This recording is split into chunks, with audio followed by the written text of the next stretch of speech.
Hey everybody, this is Charlie with 4BZ Truth, and contemplating the cosmos is what we're doing today. I actually technical issues by our user error, I guess you could say, because I intended to go live. I just didn't have the button pushed apparently. So Robert and I are kind of in halfway into our conversation, and I just realized that we need to go live. So, anyways. I wanted to, bring Robert from Apocryphile 1970. Sorry about that, man. And we were just kind of prefacing a little bit about our conversation, like the background of my, like the seven-headed dragon with 10 horns is kind of like a parable, or like some sort of, it's a story to represent something, and we were kind of prefacing by talking about this clip that I saw with Jordan Peterson, and he was basically talking about the objective, what he described as the objective belief or the narrative belief, or maybe even known as the subjective. But anyways, I wanted to actually give Robert an opportunity to expand on that. But anyways, this is strike three for him. That's what I was trying to say earlier, is that this is a third visit for him to my channel, and I greatly appreciate having you on today. So go ahead and let's try this again. Okay. Well, thanks for having me. Okay, so yeah, that was kind of what I wanted to get into today, because what I kind of wanted to talk about what was objective about Christianity. In other words, what I believe is a strong universal, how should I say, presentation, if you will, of Christianity, something that a Christian and an atheist or an unbeliever could understand.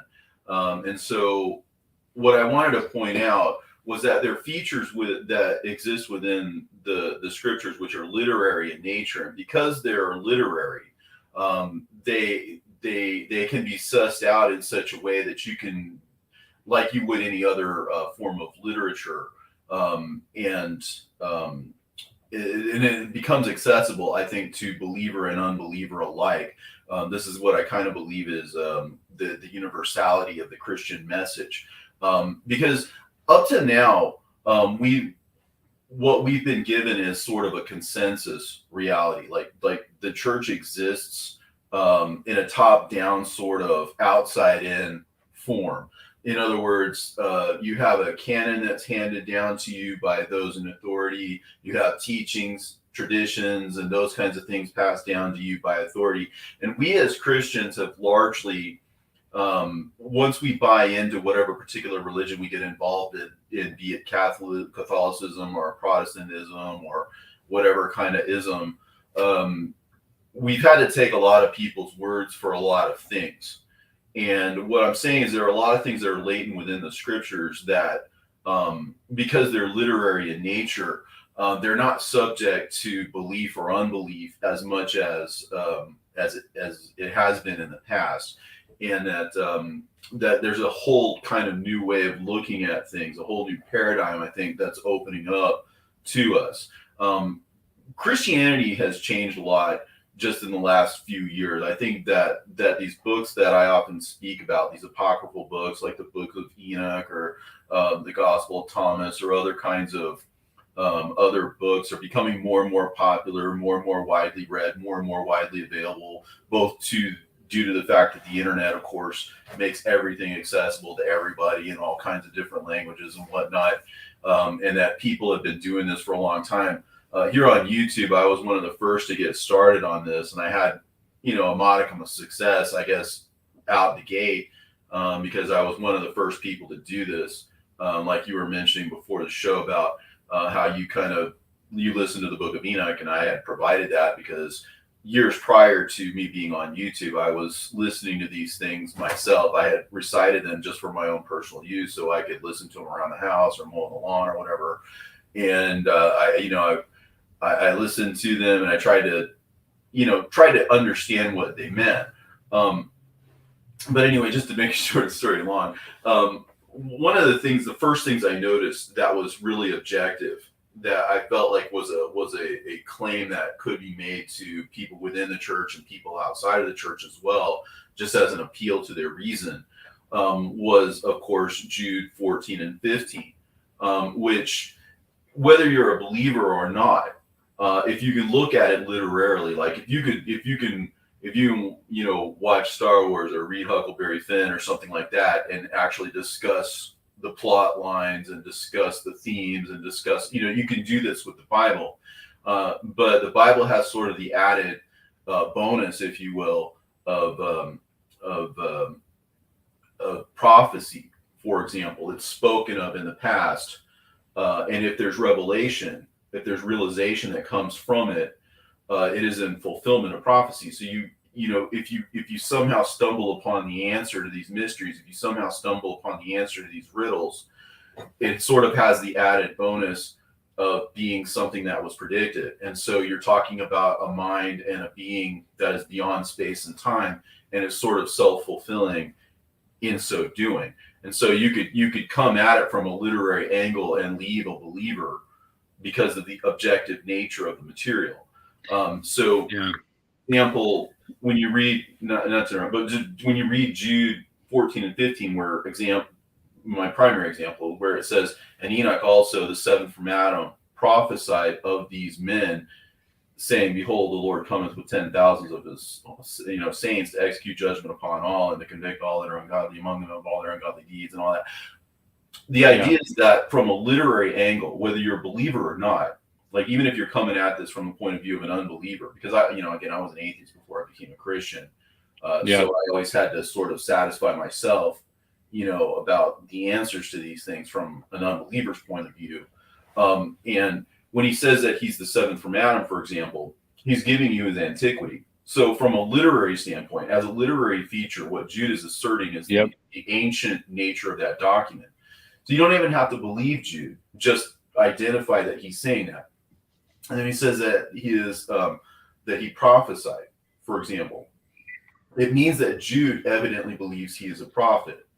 You see, and so whether you're a believer or not, it doesn't change the fact that that's Jude's assertion, right? And that he says that that the prophecy pertains to these men that are creeping into the church. That means that it pertains to things beyond the flood, beyond the antediluvian times, right? And when the prophecy says that, behold, the Lord cometh with 10,000s of his saints to execute judgment, the quote that he's using speaks of events that are yet to happen. These are things that are in our future that we might potentially bring about. So he's giving it the antiquity when he says that he's the seventh from Adam, right? Just from a literary standpoint, like you don't have to believe it or not. Just from a literary standpoint, those are his assertions, that it's ancient, that it's prophetic, that it bears on the people of his time, and it also bears on the future, right? And so that should stop most Christians, and give them some cause to think about the import of such a statement. Because from the outside looking in, again, even if you're an unbeliever, you could ask the question, well, why don't Christians take him at his word, right? Sort of put the pressure on them, say, hey, listen, your prophet Jude over here says that it's ancient, prophetic, that it bears on his time and also bears on the end time. Why did you reject it? Why do you contradict that? Why doesn't it exist in your canon? Why isn't it spoken in churches? That kind of thing. And that lays a really credible, how should I say, a question at their feet. Like, really, why didn't you? It sort of catches them, if you will, in a conundrum, because to say that, well, to defend the church tradition, which is again consensus reality. This is something that's been given to us by consensus, right? Yeah. It flies in the face of the literary aspects of it, which are objective. Yeah, I have to say this. I follow the High Wire with Del Bigtree, but he actually had Neil deGrasse Tyson on his show, and he was talking about like how the reason Neil projects that everybody should get the, you know what I mean? for the sake of other people. But the reason he felt that way is because he actually believed the consensus of science. So I don't know, just something to think about. And that, Well, yeah, a but lot of people uh fall into that trap, I guess. well, but that just belies the whole point because a consensus reality isn't grounded in anything other than itself. Like Yeah. if you want to say that the moon is made of green cheese or something, people can believe that, right? But it is not grounded in any kind of fact. There's nothing empirical about it. Yeah, bloodletting used to be like a consensus view. Right, Or but like, when you start to unlock some of the literary aspects of the scriptures, is what I'm saying is that there is an objective facet to that, and that's yeah, what I feel like. That's why I honestly believe that this is why the Bible says that the gospel is for the whole world, yeah, because up into the point where you can get objective about it, it's purely subjective. I mean, a person like one of the hallmarks of reading the Bible for a believer anyway. And just the word believer, for example, just that alone implies that it's subjective. Like I believe, so and so believes, so and so doesn't believe. yeah. You That's see a what good I'm point. saying? Yep. It can vary from person to person and just what you believe and just how. But like I was saying before, there are empirical features that exist within the scriptures that allow you to make basically objective statements. Like leave aside whether you believe or you don't believe the fact that Jude is asserting its antiquity, the fact that Jude is asserting its prophecy, the fact that Jude is applying that prophecy to his day, and the fact that he's extending that prophecy to the future time when he's coming. Objectively, that seems to be Jude's opinion because that is his assertion. So Mm-hmm. you move away from the subjective, like I just believe this or I don't believe this, into the objective where that is in fact his assertion, and Yeah. you can basically prove it in court. Now, I think we as a people are moving in the direction of consensus reality. I think we as a people, I mean, just the whole Oh world, yeah. not necessarily The Christianity. whole woke movement is consensus. Well, it is, and well, I mean, here's what it is. There's a there's a section in the Acts of Andrew, which is very interesting. He talks about the way that the devil insinuates himself as your friend, so you never suspect him, right? And that's what happened in the garden too. I mean, according to the book of Genesis, right? He sort of presented himself to Eve as her friend. Like he made it to where she saw that it was good to take of the fruit of the knowledge of good and evil. Yeah. He made it to where she thought that he was doing her a favor, that he was more, that he liked her more than God did because God was trying to hold things back from her, and that would make her, in her mind anyway, immortal, right? And so he presents himself as your friend. So in just the same way that a clean glove can hide a dirty hand, or so the saying goes, right? To present yourself as someone's savior, to present yourself as someone's advocate, is one of the surest ways of gaining their trust. Yeah. It's just that's the con man approach to gain your confidence in them. So the best thing that Lucifer could do, right, if there was such a thing as the devil, right, the best frame that he could take would be to be your Taking your friend, side. to be your Yeah. advocate, to gain your trust entirely.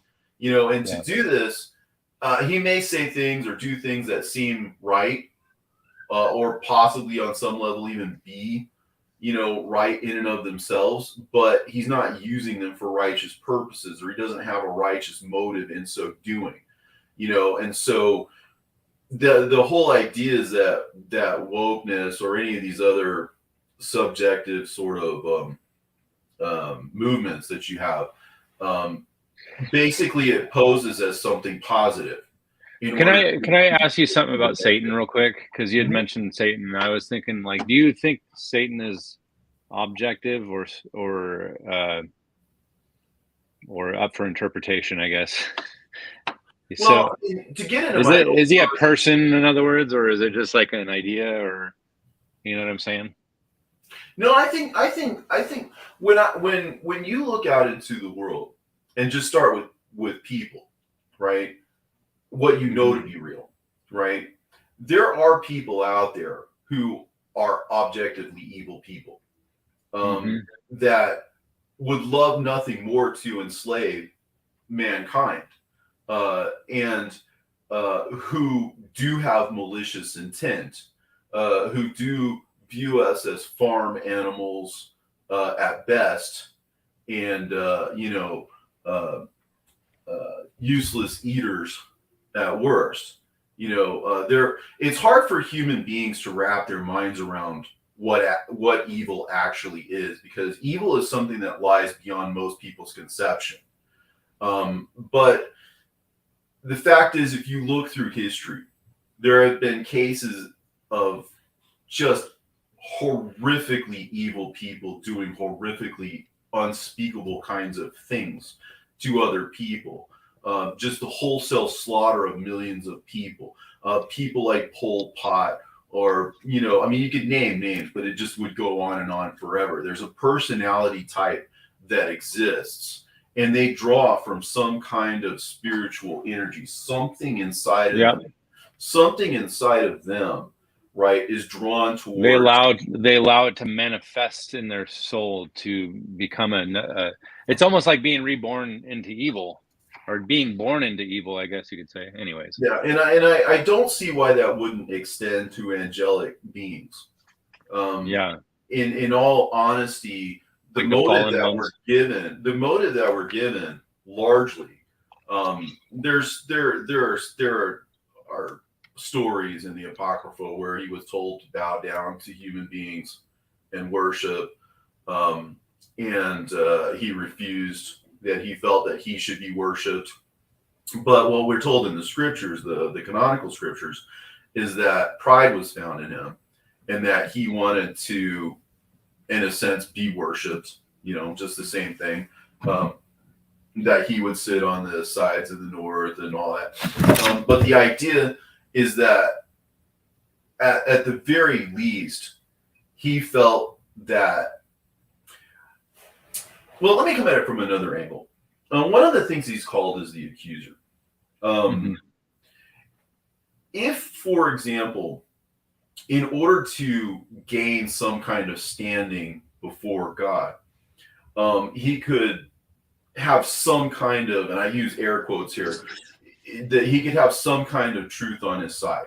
Um, because otherwise you wouldn't have any standing before God. I mean, the idea Yeah. is that when he gets thrown down at last, it's because there is no place for him.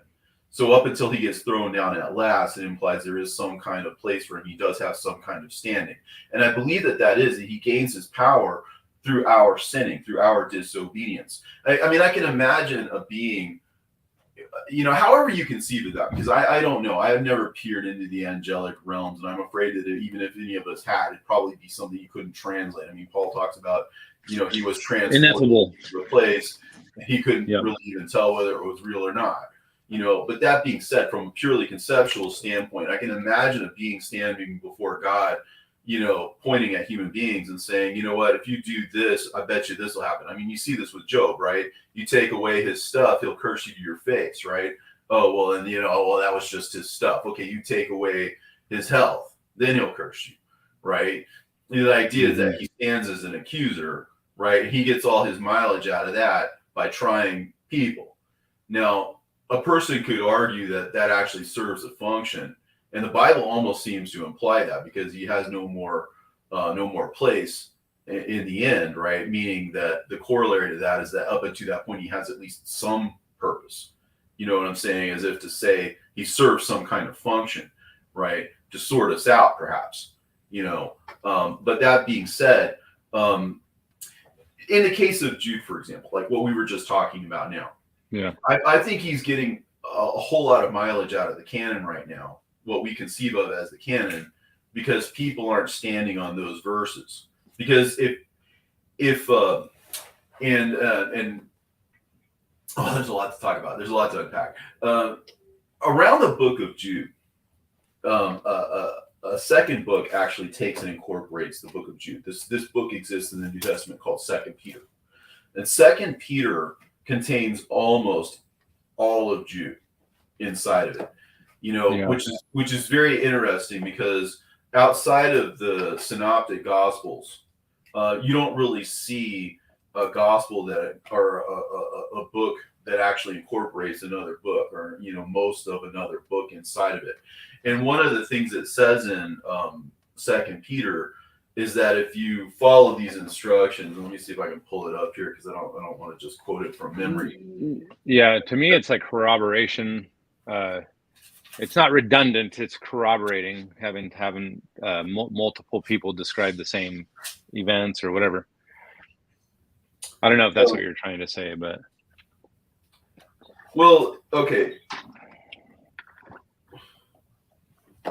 yeah. So he in Second Peter he talks about his divine power is given to us all things that pertain to life and godliness through the knowledge of him that hath called us to glory and virtue. So it's a function of your knowledge. So it's a function of your awareness. And Jesus confirms this by saying that you shall know the truth, and the truth shall make you free. So clearly the freedom lies through knowledge. And so the devil reads that as he's got to keep us in ignorance. He's got to keep us in disobedience. And one of the biggest things is if we are disobedient, you see, he can stand before God and say, see, I'm right about your people. You see how they are, right? I can play these people like a fiddle. You know what I'm saying? I can manipulate these people and bend them to my will and have my way with them. Look at me. I've got total power over your people. You know what I'm saying? They're not, I can imagine the sort of pride and arrogance with which he might be doing this. You know what I'm saying? Again, a little bit speculative, but it's just, it doesn't take a whole lot of imagination considering his personality, how he might gloat about these kinds of things, how he might rejoice in these kinds of things. That's it. That's my own subjective way of seeing him, because I just feel like he's just that way, because I know people who are that way. And I understand that people draw from some kind of spiritual energy. They gloat over the destruction of other people, and they for him. But what it says is that it gives you kind of a formula. It says there these great and precious promises are given to us that we might be partakers of the divine nature, right? So the way to partake of the spiritual nature is through, what does it say? To add virtue to your faith, and knowledge to your virtue, and temperance to your knowledge, and on and on and on. And it says at the end of this that in so doing, an entrance shall be ministered into the everlasting kingdom of our Lord and Savior Jesus Christ. And then he says that I will put you in remembrance of these things, right? So if you just sort of take it all into consideration and add it up, what has he done? He's taken the book of Jude, he's written basically around it. These two books fit together. Yeah.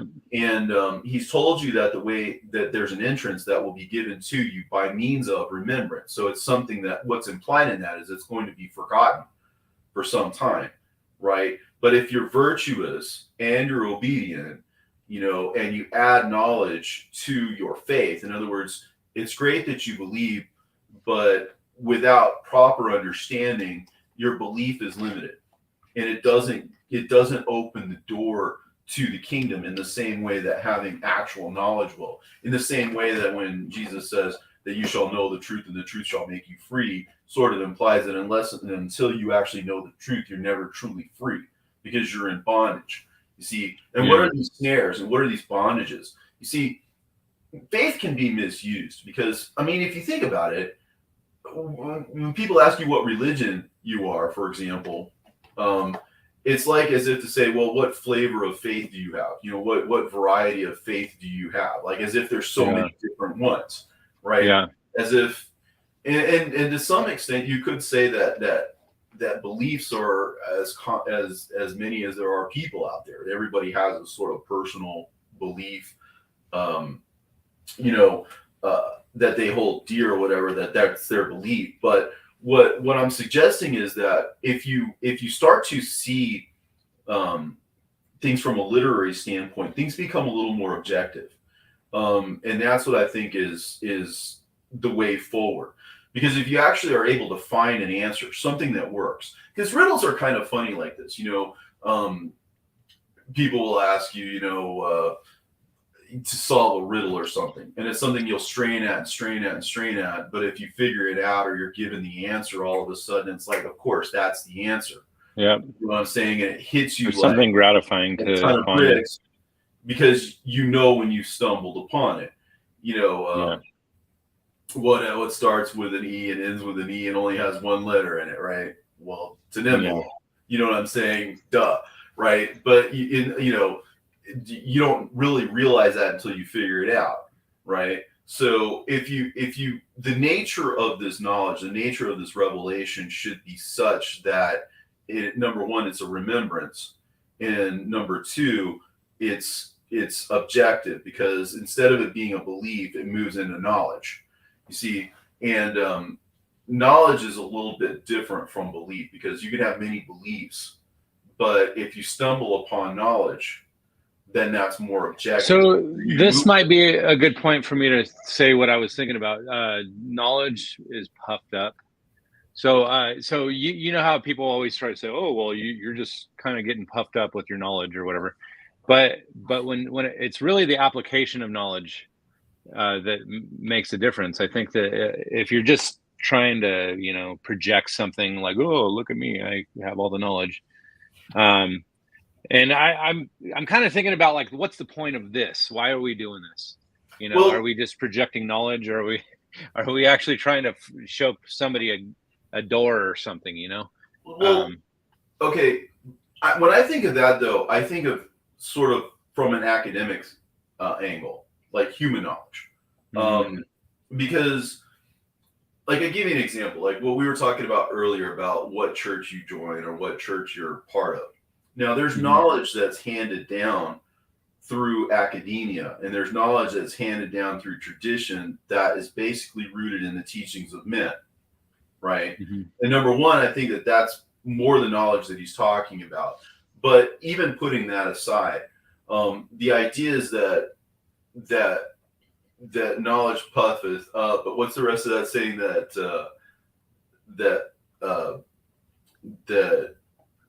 was it? What, the context? I don't know. I don't know exactly what it says in the context, but it's love, right?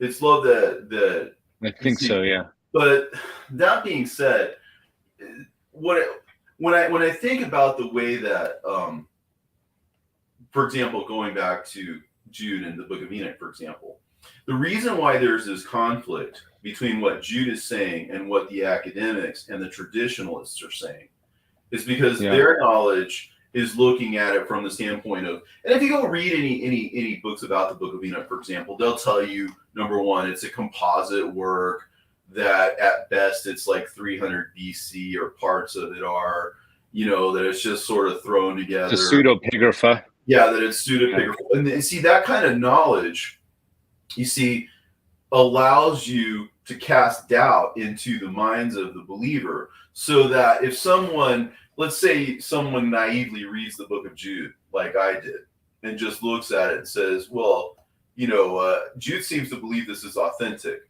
And then the person with that academic knowledge, or the person with the traditional knowledge of whatever was handed down to them through tradition, would kind of smugly say, well, you don't know what you're talking about. That book is not even, 300 years BC or whatever, that it wasn't written by Enoch. It couldn't have been that. You know what I'm saying?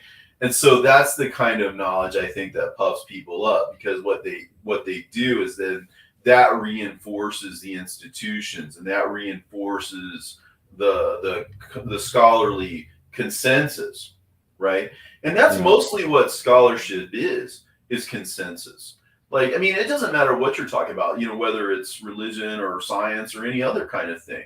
There's a consensus in education. There's a consensus in politics, or there's a consensus in whatever. And people have these consensus realities that they exist within and that they function in, and to some extent can thrive in. Because look, if everybody just sort of agrees, then it doesn't really matter what you agree on, because the agreeableness is there, right? But you could be dead wrong, and it still wouldn't matter, because I mean, insofar as tradition goes, it doesn't really matter what you believe, whether you believe Jude or not, because if what you're going on is what people say versus what, is actually there, then you basically removed yourself from what is there and implanted yourself in what is agreed upon. And so a person might flourish in an agreed upon reality. I mean, if my goal is to be successful, right, in this world, right, the best way to get along is to go along, right? The best way to make it to the top is to basically just function in those circles, in the circles of the academics, or in the in the consensus, a reality that they create. But what real knowledge will do, what honest to goodness knowledge of the literary features that exist will do, is they'll take you out of that paradigm. Like just now, just agreeing with Jude can lift you up and out of that paradigm. Just that, right? And it does what Peter says it does, because it opens that entrance for you. It opens that door, because now you have a way out of that consensus. You see, you have a way out of that that agreed upon reality, And so, what is it then? It's something that when you start down that path, it's like it's a whole other reality that all of a sudden exists. Now, a person could say, well, I don't necessarily believe in a quote unquote literal flood, or a quote unquote, antediluvian or whatever. A person could say a lot of those things, and I'm not here to argue whether that is or is not true on a literal level. What I'm saying is, on a literary basis, he's pulling you out of the traditionalist consensus view, and he's pulling you out of that. Yeah, it functions to do that. And so the question would be, why would such an antidote to consensus reality exist within the scriptures if you're supposed to just blindly accept what you're told? You see, why would it be? It definitely. I mean, I think it's trying to teach you how to use your own brain. I mean, there are consensus things that are tried and true, and you can accept them because they've been vetted, I guess you could say. But when it comes to, I think that, there's a balancing act when it comes to that. I think a lot about the objective versus the narrative. I think that when the narrative or subjective would be almost like, well, I was almost thinking more of like a spiritual perspective versus objective, because those intertwine. So when it comes to like prophecy and things like that, I think there is something that's real, or even the Noah's Ark thing. I think there's something real to it, but literally, I don't even know how to say it. You can actually see that there's something intertwined in the writing, that there's a takeaway that may not be the actual thing, which is the spiritual. Sorry, I maybe that's. Well, there's always a chance that something could be a parable, like those dragons behind you, for example. Yeah, right? It is a parable. You think that when you read the book of Revelation, for example, one of the first things it says is that he signified it to. Let me see if I can find that exact quote here. Sorry. It says, the revelation of Jesus Christ, which God gave unto him, to John, or to God gave unto Jesus, to show unto his servants things which must shortly come to pass. And he sent and signified it by his angel unto his servant John. But the idea is signified, right? You see the word sign in the word signified, right?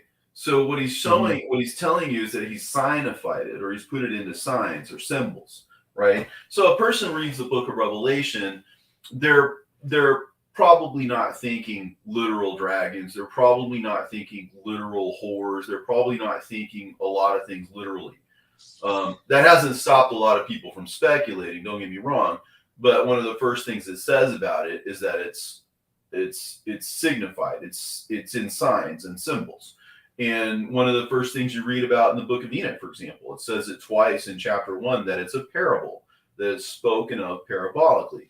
And so it doesn't necessarily distinguish what is and what is not. I mean, in theory, it could all be symbols, right? But it's hard to say. It's hard to know where to draw those lines. But the thing about it is, what it means is that it exists literarily. In other words, it exists. At the very least, it exists in signs and it exists in symbols. At the very least, whether you believe these things are literal or not, that may not be knowable just through the text alone. But when you see that the antidote, for example, exists in Jude about whether this book should or should not be read, whether this book is or is not ancient, whether this book is or is not prophecy, right? One of the first things that it says about itself in the book of Enoch is that it says that it is not for his generation, but for a remote one, which is to come. So what that means is, what it's saying about itself literarily is that it is not going to be read, it's not going to be accepted, it's not for the people of the interim period. It exists solely for the sake of those people who exist at the time of the removal of the wicked and the ungodly.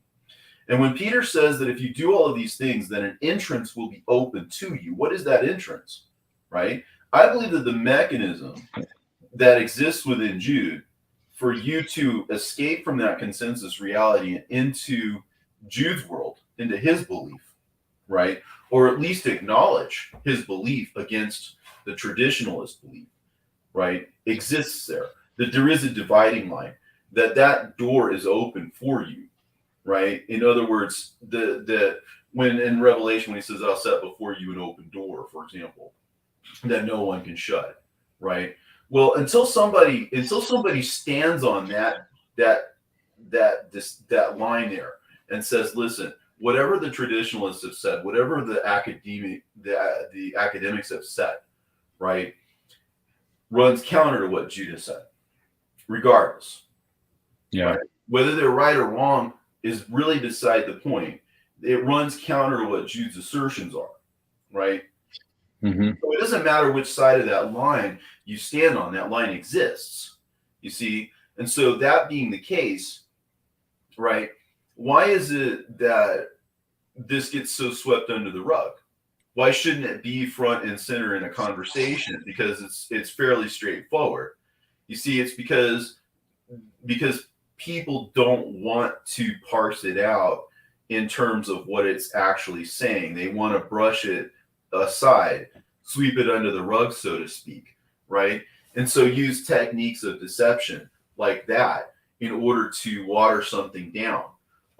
And so what you're dealing with then, what occurs to you is that not only do you, by entering into Jude's point of view, not only do you leave behind the world of academia and the world of the traditionalist, the fundamentalist, or whoever it is you're with, right? You enter into a whole other world where the logic is entirely different, right? Where the reasoning is entirely different, right? If you see that the pattern has been left, like in other words, if when Enoch makes this assertion that is not for his day, but it is for another day, it implies that there should be some kind of mechanism for activating it in that time, right? And if you can point to Jude and say, that is that mechanism, that is that entrance, and then you have another book that writes around Jude or corroborates with Jude, who knows, maybe it was collaboration. I mean, but the fact is that it exists there in such a way that you can conflate the two, or you can integrate the two. And when he says an entrance will be open to you if you do those things, it's like, aha, that's the entrance. So if you stand on Jude, it opens the door for you to bring back Enoch into the conversation. And by doing so, you essentially open up, forgive the term, Pandora's box, if you will.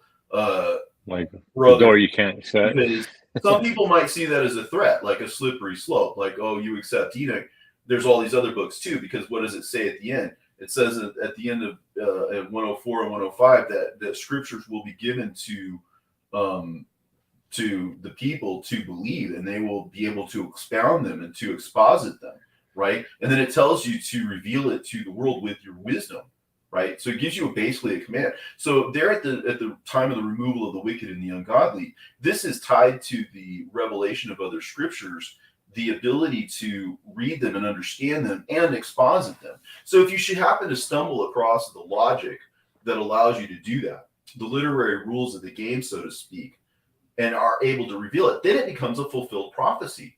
So now you're not just dealing with something from a literary angle alone, you're dealing with something that's literary and prophetic.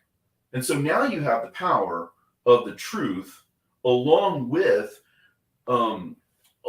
something that transcends time and space. I mean, on the order of thousands of years, this is called, and then you're able to do it thousands of years later, at a time where it's possible to say something and they can hear you in Timbuktu if they wanted to. That's how much of the world we have access to. You could be sitting at home in your office and you could be speaking to people in Antarctica. It just doesn't matter. I mean, the whole world is accessible to you now, right? So when the Bible says things like, you shall know the truth and the truth shall make you free. Okay. And then the book of Enoch says that, that you have this knowledge and that you'll be able to speak it to the world. Or the shepherd of Hermas, for example, says, I will force them. I will compel them to believe, right? It means that there's a compelling knowledge that exists, that's spoken of throughout these prophets. And see, there's been the dam of ignorance, of consensus reality that has been holding us back thus far, which if you're objective, and you use it from a literary standpoint, you approach it from that literary standpoint. And again, you learn the rules of the game. Some of the easiest rules to understand is the same kinds of rules that exist in regular literature, like in the form of metaphors, in the form of similes, right? In the form of parallelism. For example, I'll give you a real quick example. Let's say, okay, you see the crossing of the Sea of Galilee, right? Jesus stays behind and prays, and he sends his disciples out ahead of him. All right. So let's stop and think about this as if it were a metaphor, as if it were a parable, right? Because again, it's open that things could be signs, things could be symbols, things could be shadows. That's what the Bible says about itself. So literarily, it could be that. And that's fairly objective because it's a statement that it makes about itself. So it follows its own internal logic, right? And so as a literary device, if you're following its own internal logic, right, whether you're a believer or not, you certainly can follow the internal logic of something if there are rules, if there are literary devices that are used consistently throughout scriptures and across canonical boundaries. If you're able to demonstrate those kinds of things, then you're able to eliminate the entire concept of canonical boundaries entirely and altogether. So when, for example, by use of metaphor, again, these are common literary devices. You could read anything. You could read Tom Sawyer and there's a metaphor in there. You could read Beowulf, metaphor in that. It doesn't matter because these are things that are basically timeless and universal. Literary devices exist throughout literature. And so a person, whether they believe or they don't believe, if they approach it from a literary angle, they can still come across these things. When Paul says, do not be blown about by every wind of doctrine. Wind of doctrine is a metaphor. This of that, right? This is like this is like that, right? So it's by metaphor. It's like saying you don't have a firm foundation or something, right? Right, but what I'm saying is if you know simple rules of like just literature, right? And this is what astonishes me too, because how simple and in your face some of this stuff is. Like what I was saying about Jude, it's very simple. It's very in your face. It's very in your face obvious. He very well might just as well be saying, hey, listen, look at me. Enoch is the source. I'm naming you the source. It's ancient because I'm saying he's the seventh from Adam.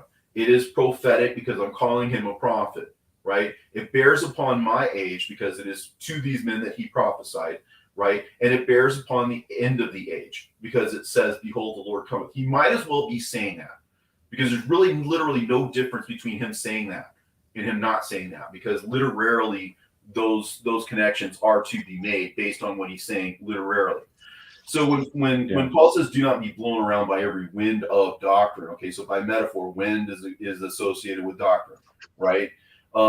When in James it says that these men are unstable, like the waves of the sea, or correspondingly, when Jude says that these men who are infiltrating the church are wild waves of the sea, foaming out their own shame. See, these are metaphors, simple literary metaphors. They exist literarily, and you'll find them in music. You'll find them in television shows. You'll find it's almost them like the slang of their time or something. Well, they're keys. They're insights. Yeah, the keys. If for example, when in the book of John it says, "In the beginning was the Word, and the Word was with God," and of course he means logos, right? But the logos was with God. The logos became, and eventually he says the logos became flesh and dwelt among us, right?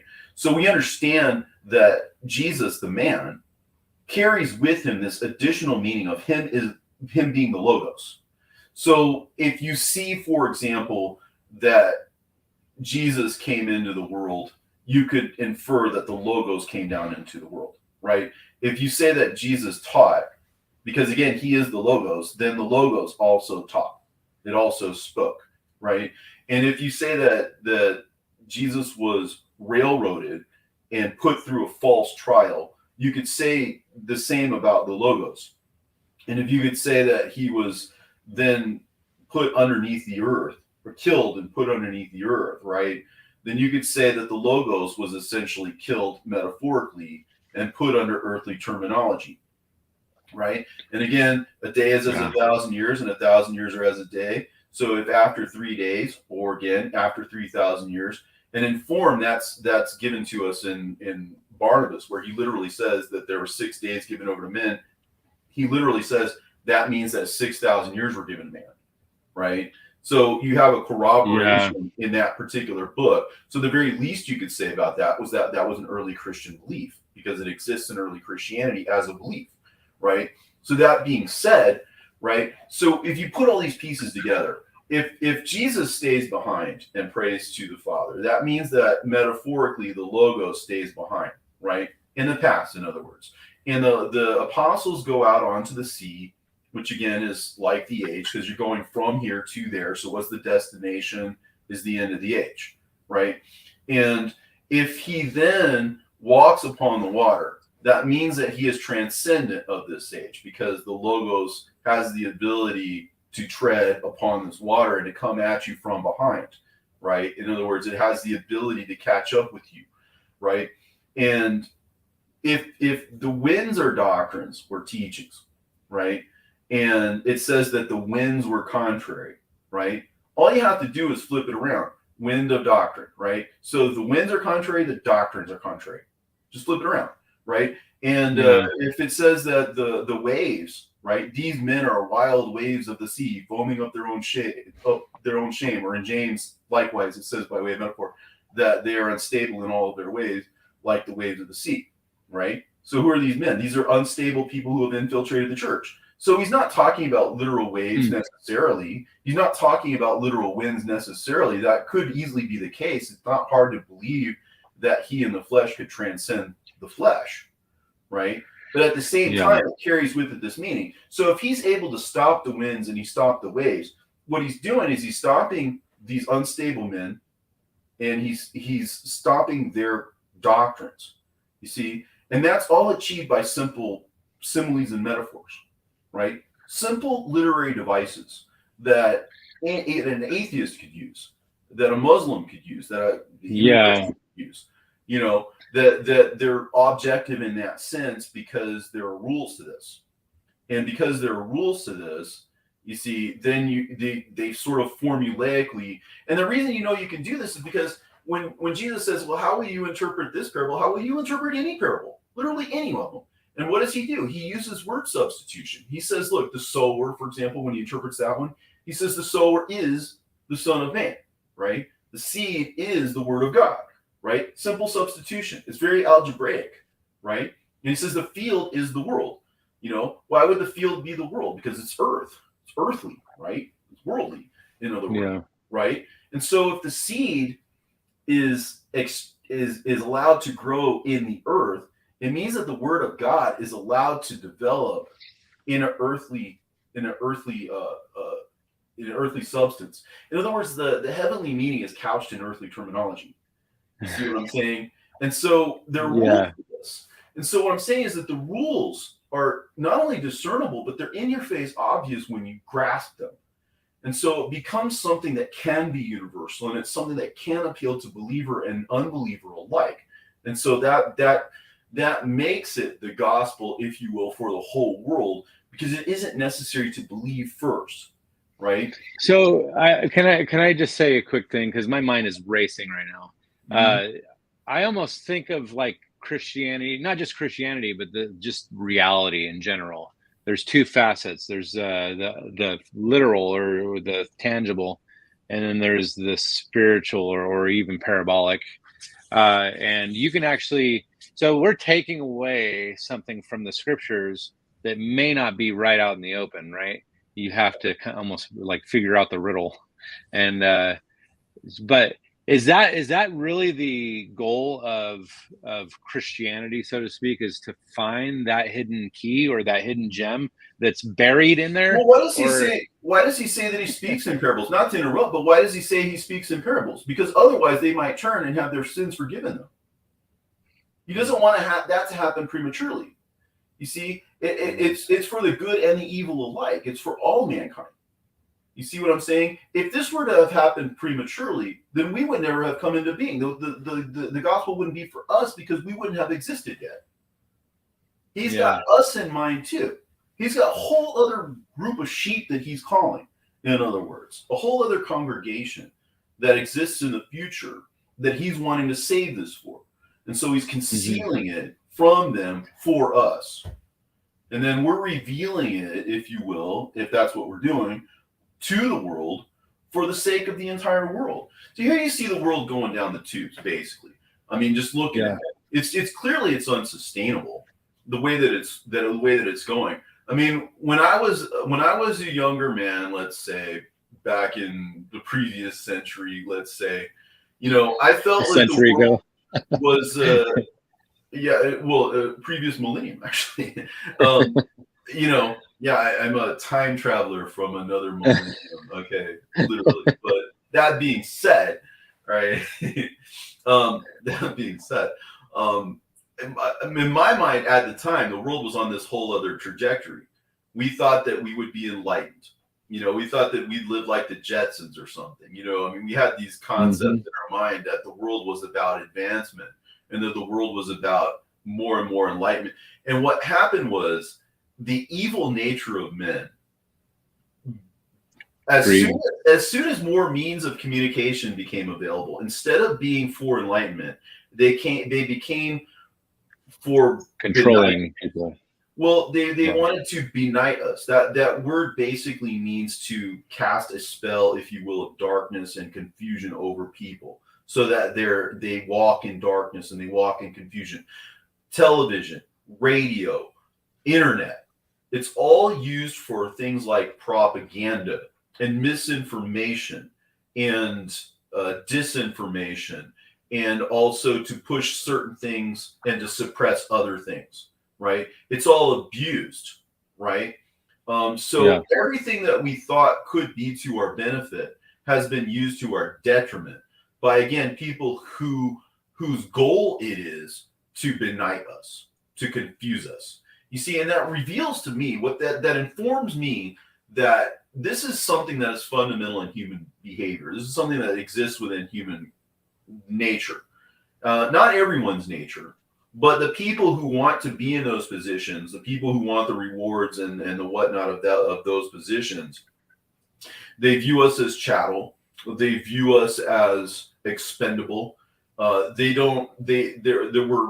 basically at the very best we're animals and servants and slaves to them rather than human beings.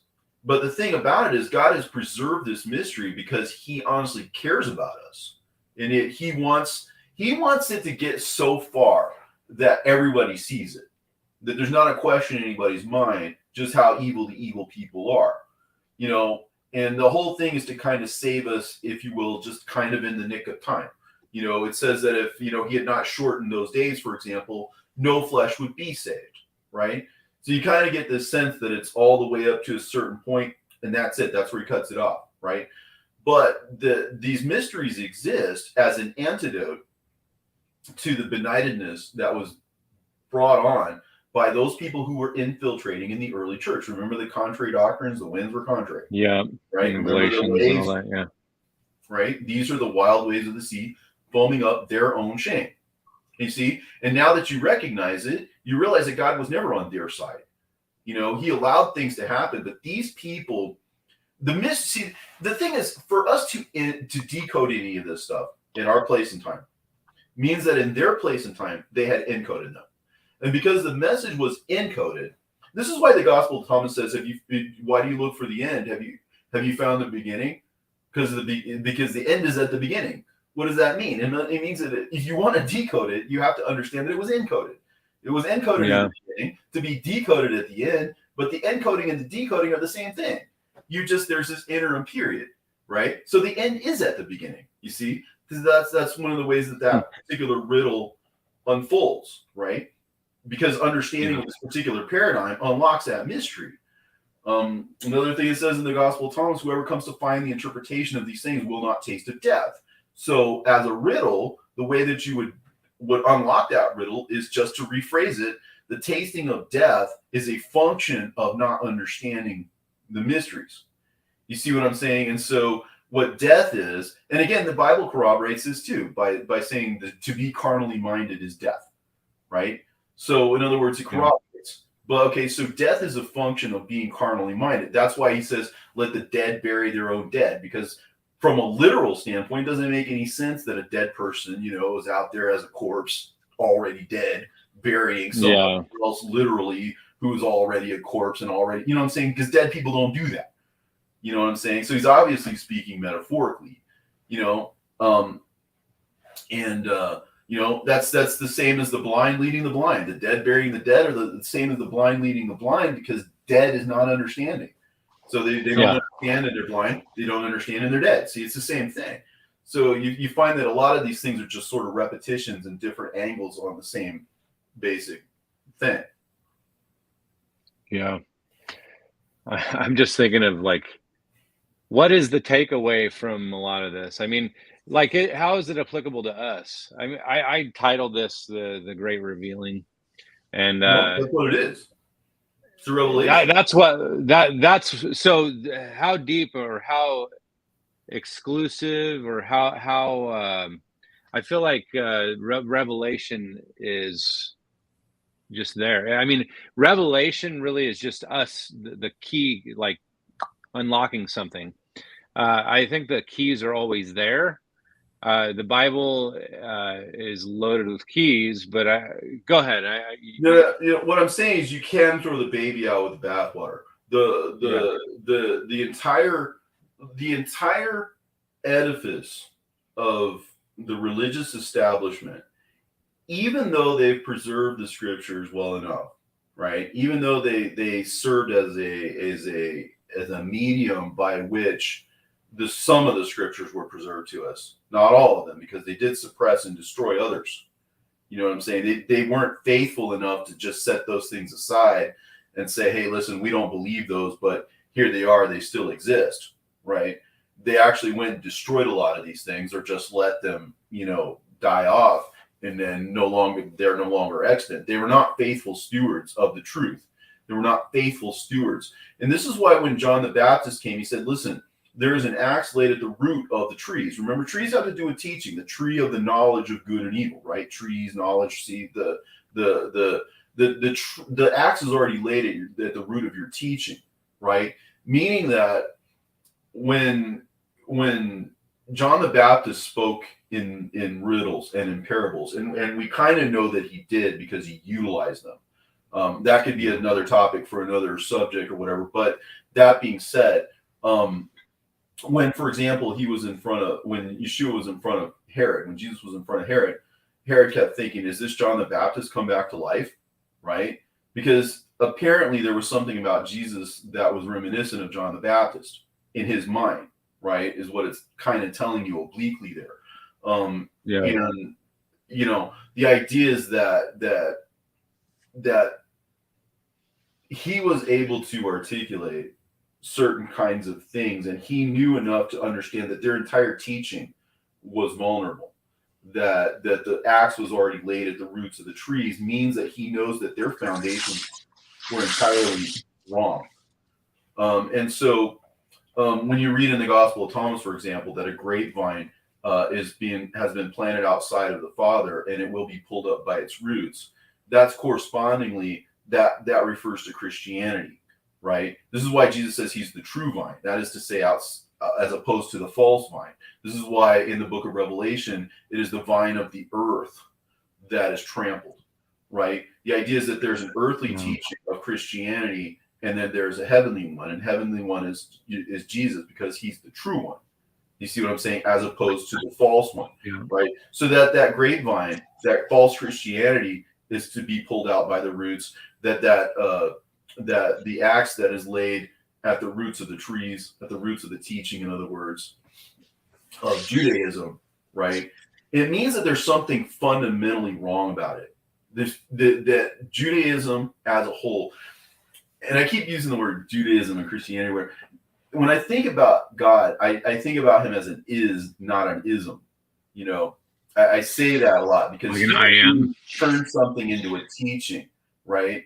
And a teaching is an ism, so to speak, you know. Or a doctrine. Yeah. But the reality is that open door that I was talking about in Jude exists. And that is an is, not an ism. Because I would challenge anybody, like, even if you totally bought into the fact that Enoch was bogus. Let's suppose, just take that just for sake of argument, you know. We can all go there. Okay, so you don't think it's true, but Jude does. So there's your conundrum. You're at variance with him. What makes you right and him wrong? Or probably more poignant, why do you think you're wrong or right at the expense of him being wrong? You see what I'm saying? What makes you think that you're going to be on the right side of God if for you to be right, you have to prove one of his prophets wrong? You see what I'm saying? Why are you even in this business if you don't believe? I think they're just defending the canon sometimes, or like you were saying it earlier, a slippery slope. You know, the second you let something creep in, almost opens the door to other potential, you know, deceptions, I guess. And that leaves everything to be cut off at the roots. I mean, to what? Don't dump the baby out with the bathwater. I mean, obviously, the canon was something that, even to today, I mean, Catholicism has a different canon than the Protestants, or even the Ethiopians. So, like, what? I mean, we're adhering to doctrine or a doctrinal, you know, group of people or a consensus. When we accept a canon, and so I'm on board with what you're saying with a lot of this stuff. And honestly, can I just mention real quick, one of the reasons I reached out to Robert the other day was because I wanted to send him a link to an amazing documentary that I just watched, and I didn't even know anything about it.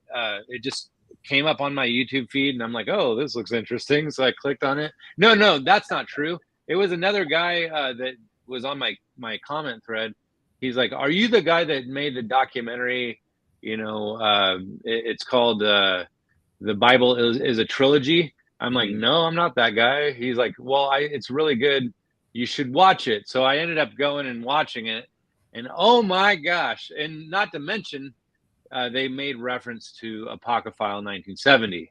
So I was like, wow, okay. So I don't know if they know Robert. So I just thought I'd send him a link and said, hey, this guy mentioned you, and I thought that you should take a look at it. And well, just so happens he already saw it. And I don't know if did he reach out to you or something, the producer? Yeah. We did communicate. We communicated over text. His name is Alec. I thought about actually inviting him on. Yeah, well, maybe we should. I mean, that's just it. That's the importance of what it is that I think has been left to us to discover. is that more than because there's an objective nature to it, because it's patterns and it's literary devices and it's stuff that once you see it, once you recognize it, you can't unsee it. That's what I was saying about what is the nature of a riddle, or what is the nature of seeing. Like if you're looking at something and you're struggling with it, like a concept, and all of a sudden you get it, and it's like, oh yeah, I get it. Or you're trying to see an illusion, and all of a sudden you're like, okay, now I see through the illusion, and now you can't unsee it, right? And that's the kind of thing. Once you see those patterns, you can't unsee them, right? Once you recognize the truth, you can't unsee it, right? Yeah. My assertion is that in the early church, there were people who actively tried to suppress this mystery. You know, to think that people had so much of a love of Jesus or whatever that they had to make it their business to be in charge of the church or whatever. It's very easy to see that that Satanists and people who wanted to how shall I say profit from the Bible or whatever would want people to not know these things, that they would want to suppress this information. And it's sort of hard for like most people to believe that people could act in such despicable ways or could be so evil as to do such a thing. But when money or power or just the sheer thrill of being evil, because I think some people really enjoy it, when it is your spiritual origin, if you will, to suppress these things. Because again, if you can see it now, it means that it was encoded, right? So that means that at the time of the writing, this stuff was known, at least by the writers, or at least there was some. I mean, there's always a possibility that they were just writing things as the Spirit moved them, right? But I think they knew, because this was an intelligent language that was encoded for us to decode in time. That these were literary devices that are common throughout the scriptures. You'll see them in the Old Testament pseudepigrapha and apocrypha. You'll see them in the New Testament pseudepigrapha and apocrypha, right? You'll see them in all those places, and you'll even see them in some of the Gnostic writings as well. These patterns exist. So the very least you could say is that this was something that was well known for several centuries in the early church. But the reason why people don't speak about them, how shall I say, in a really open way, is because it was always understood that they were to be encoded for a future generation, that they were to be encoded in order to be decoded in time. And so to speak of it in so many words would be to give it away, and to give the motivation to evil people to actually alter these things or to change them in such a way that you couldn't get this message out of it. You know, like it even says that if Satan had known what the plan was, he wouldn't have crucified the Lord of glory, right? Because what if by the image of his crucifixion and resurrection bodily, it symbolized the crucifixion and the resurrection of the knowledge and the mystery, the logos. You see what I'm saying? And to just allow it to come down to us in the whole nuts and bolts aspect of it, just the words alone, right? Because the heavenly was couched in, inherent in, baked in, if you will, into the lower level meanings, right?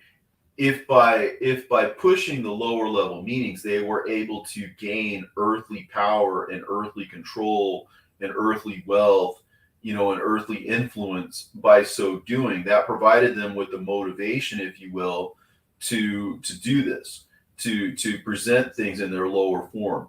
Like even Judas, when, for example, how did Judas betray Jesus? It was with a kiss, right? A feigned affection. Of all things he could have done, right?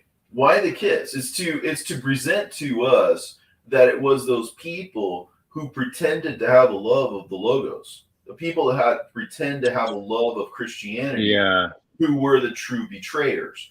And you see, so you bought into the idea that these people loved Jesus when in fact they were in effect killing him metaphorically. They were lowering the level down to the level of the flesh, so that they could gain some kind of monetary benefit. Just like Judas, he did it for the money. You know what I'm saying? It just that's prevalent in but Christianity. it's a tale that's told in retrospect, right? Like what Peter says, I will bring these things to your remembrance, right? As if to say there's going to be a time of forgetting and there's going to be a time of remembrance, right? That the idea is that these things are lost and then found. They're buried and then they're exhumed, right?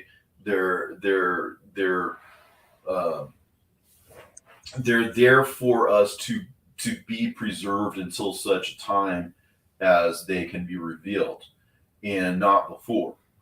And so when for example, the idea that whoever comes to understand the meaning of these words will not taste of death, and so therefore going back and retrofitting it, death is a function again of not understanding these things. When it says in Revelation about Jezebel, that I will kill her children with death, right? On the literal level, that sounds redundant. Oh, you're going to kill them with death? You know, what do you mean you're going to kill them? You're going to kill them with lack of understanding, is what that means. Again, to be carnally minded is death, right? So that's metaphor. Carnally minded, death, carnal mindedness, let's say. You see, it goes both ways. And so by simple metaphor, by simple simile, by simple parallelism, for example, you can get these are some of the rules of the game, but they're simple rules. They're simple literary rules. They're simple literary devices, so that anybody in any language will have a picture language. It doesn't matter whether you speak in Swahili or Chinese or English or whatever. If you're using a picture language, that means that it's not on the level of the concept that can be corrupted. It's on the level of the image, which is a little harder to corrupt. You see what I'm saying? It's meant to be preserved, because if it was philosophical and nuanced, right, you could come up with 100 different ways of presenting it. If you use simple concrete terms like the sower, the field, the seed, the winds, the waves, these are words that exist in every language that basically we know of, right? These are kinds of things that transcend, that bypass man's ability to sort of twist it, let's say, to be nice. Because if you put things in picture images, right, and use simple literary devices that are common to poetry, that are common to literature of all sorts, right, it adds sort of the added kick of being so obvious that you should have seen it. It adds sort of the extra, like, my God, how could this have gone on for 2,000 years? This would have had to have been a supernatural act for people to have not seen this, right? When it's that obvious. So that makes killing her children with death more obvious. And why did he do that? Because they didn't have the love of truth, right? Because they didn't have a love of truth, I will send them a strong delusion, right? So is he being malicious by sending a strong delusion? Not really, because if you have the higher couched in the lower and you stubbornly refuse to see the higher because of you're being taught or drawn to the lower, right? That means that you're kind of, it's still there. It's not like he's deceiving you. It's that you're just not seeing it. And the fact that it's super duper obvious when you do see it just underscores the fact that the only way you could not have seen it is if you were under some kind of supernatural spell. Remember when Jesus was on his way to Emmaus, right? What does it say? Their eyes were being held, right? So as not to see, right? See, that's just a metaphor for the way in which that they didn't recognize that it was him. Even somehow, some way, he looked different to them, or somehow they just could not make that connection. Something about him, right, just wasn't clicking with them until that point that he explained it to them. And when they caught on, then what happened to him in the flesh? The flesh disappeared. And what remained was the knowledge. You see, what remained was the enlightenment. Yeah, that's good. I can't help but think that the carnal mind is the flesh, and if you're stuck in a fleshly way of looking at something, you'll never identify to the keys that are wrapped into the spiritual mind. Well, you're not looking for it.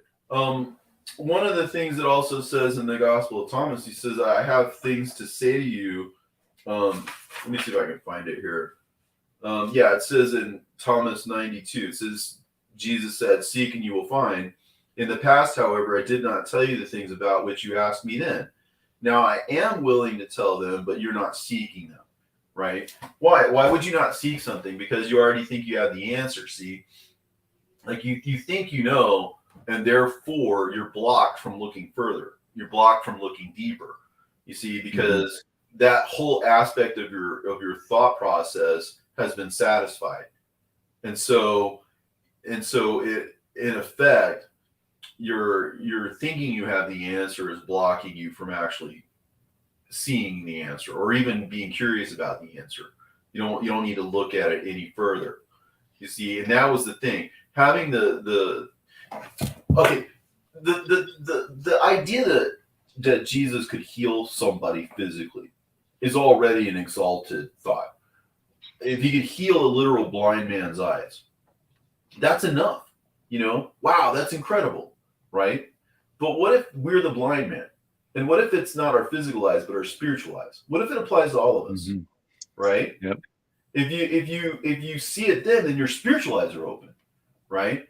Whoever has eyes to see, let him see, right? Or when he heals the deaf man's ears.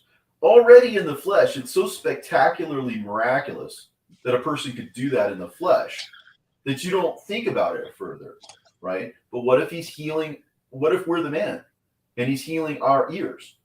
And now you know how the disciples were like, Jesus like, you're so foolish, you can't even see what I'm trying to get at or whatever.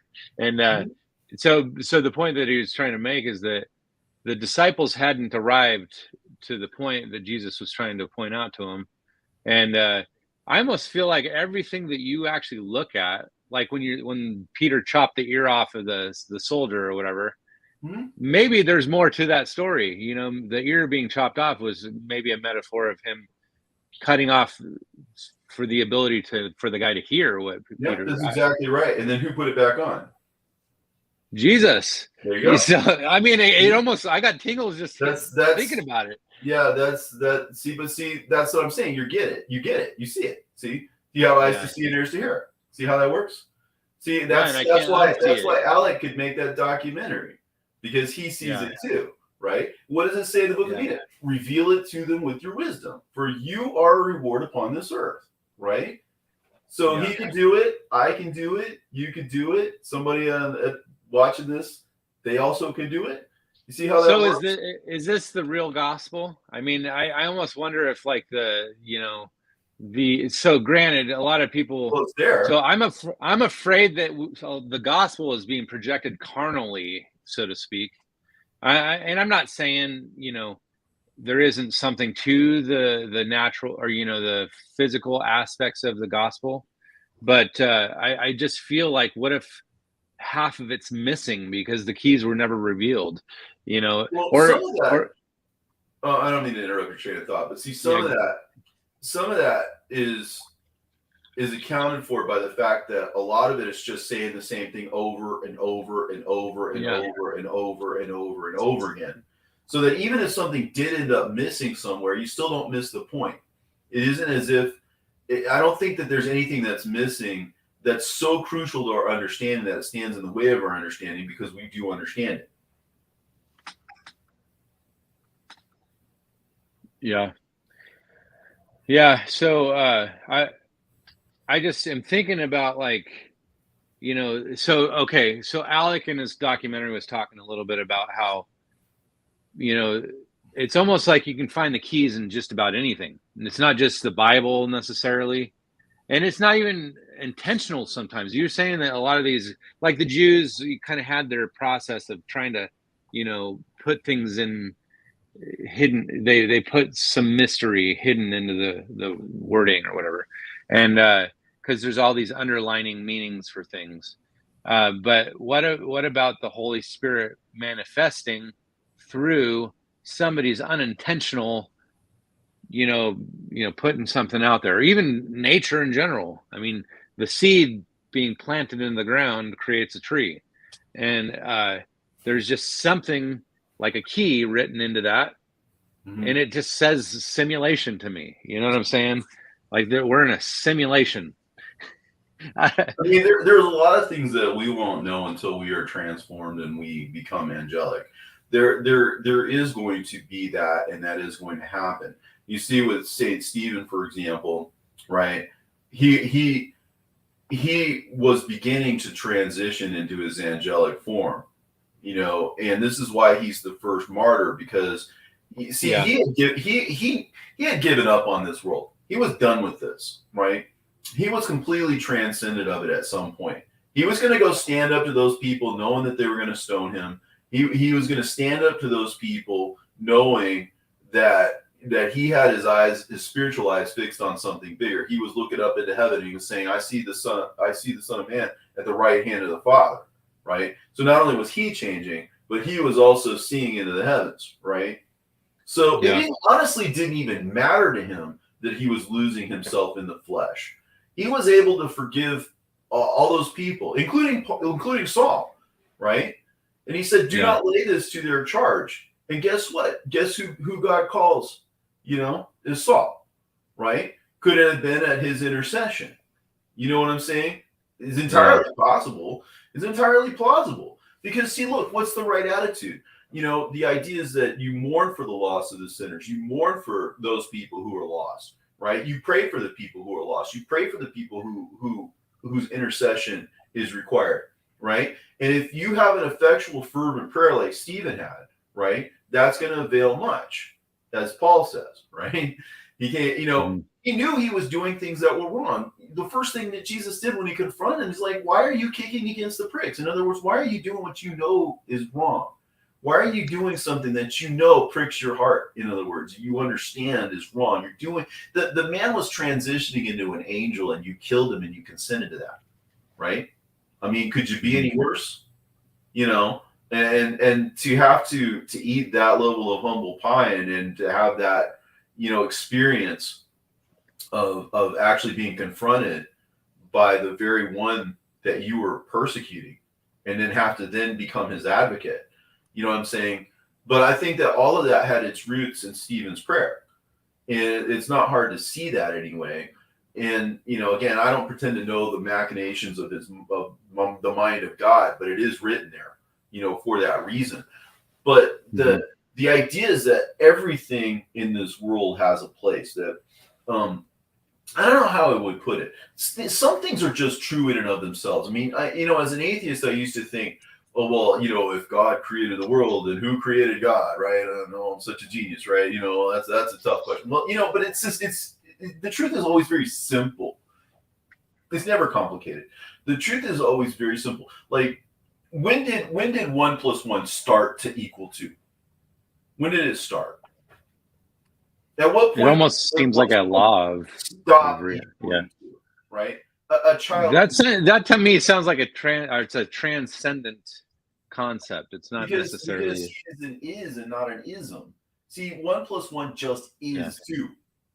Okay, there's no end to it. There's no beginning to it. You can't shoot it and make it dead. You can't do anything to truth. You can't do anything to truth. Truth just is. You have no power over truth. Truth is so transcendent. And so nothing comes into existence without truth. Nothing. So if it's as Alex says, if there's truth in things like movies and music and it's unintentional, it's probably for the same reason that everything follows the Fibonacci sequence, or the reason that when you bust open a hologram or something, every little hologram has that hologram inside of it or something. There's just something inherent. So if it is true, we shouldn't be too surprised. There's just what could come about that wasn't true, or in what way could truth be dispensed with? You see what I'm saying? If it comes about, it is true. I mean, you can't. The point of it, yeah. The fact that 1 + 1 = 2 with a nuclear weapon. You can't blow up the whole earth and have that stop being true. There's not a day when it became true. There's not a day when it stops being true, right? So if 1 + 1 has that level of eternity baked into it, right? Why not all truth? All truth has that level of eternity baked into it, just is true. And nothing comes into existence that isn't true. In fact, it's interesting when we talk about literature, just a little sidetrack here, but if you've read like The Hitchhiker's Guide to the Galaxy or whatever, you think about what is the infinite improbability machine. The thing is, if there was such a thing as nothing comes into existence unless it's true, then only that instance of total and complete truth where all of truth comes together in agreement would exist. It would exist by default because it was the only path that worked. And since it was the only path that would work, it is the only path that came about. What if that's true? You see what I'm saying? That even though it is infinitely improbable, that is the only answer that could exist. Therefore, it exists. I mean, it would stand to reason. You see that all the space, all the time, whatever had to come into existence, that everything had to be miraculous because that was the only truth that worked. Yeah. I don't know. This is one of those things where that's a hypothetical. I'm just saying, what if? It would necessitate a God. It would necessitate this whole drama. You see, because that would be the only place where the agreement was 100% across the board. Yeah. I don't know. I made this video called Patterns of Reality, and I liken like a radio frequency to like just being able to, maybe there's just this level of existence that we perceive here, but then just a little bit of a turn of the dial will get us closer to another channel, you might say. And when they talk about like channeling a demon or a family member or something, I just think about how there is something separating, the spiritual and the physical, but I just feel like maybe I really don't know where I'm going with this, but I actually feel like the spiritual understanding of things is just another channel that somehow is intermingling in our dimension. Well, maybe there's no difference. I mean, maybe the physical and the spiritual are all just part of the, like you think of the electromagnetic spectrum, for example. I think you could tune over to the blue end of the spectrum or the red end of the spectrum or whatever. Yeah. Spectrum, and it's all part of the reality. What's the difference between you and me?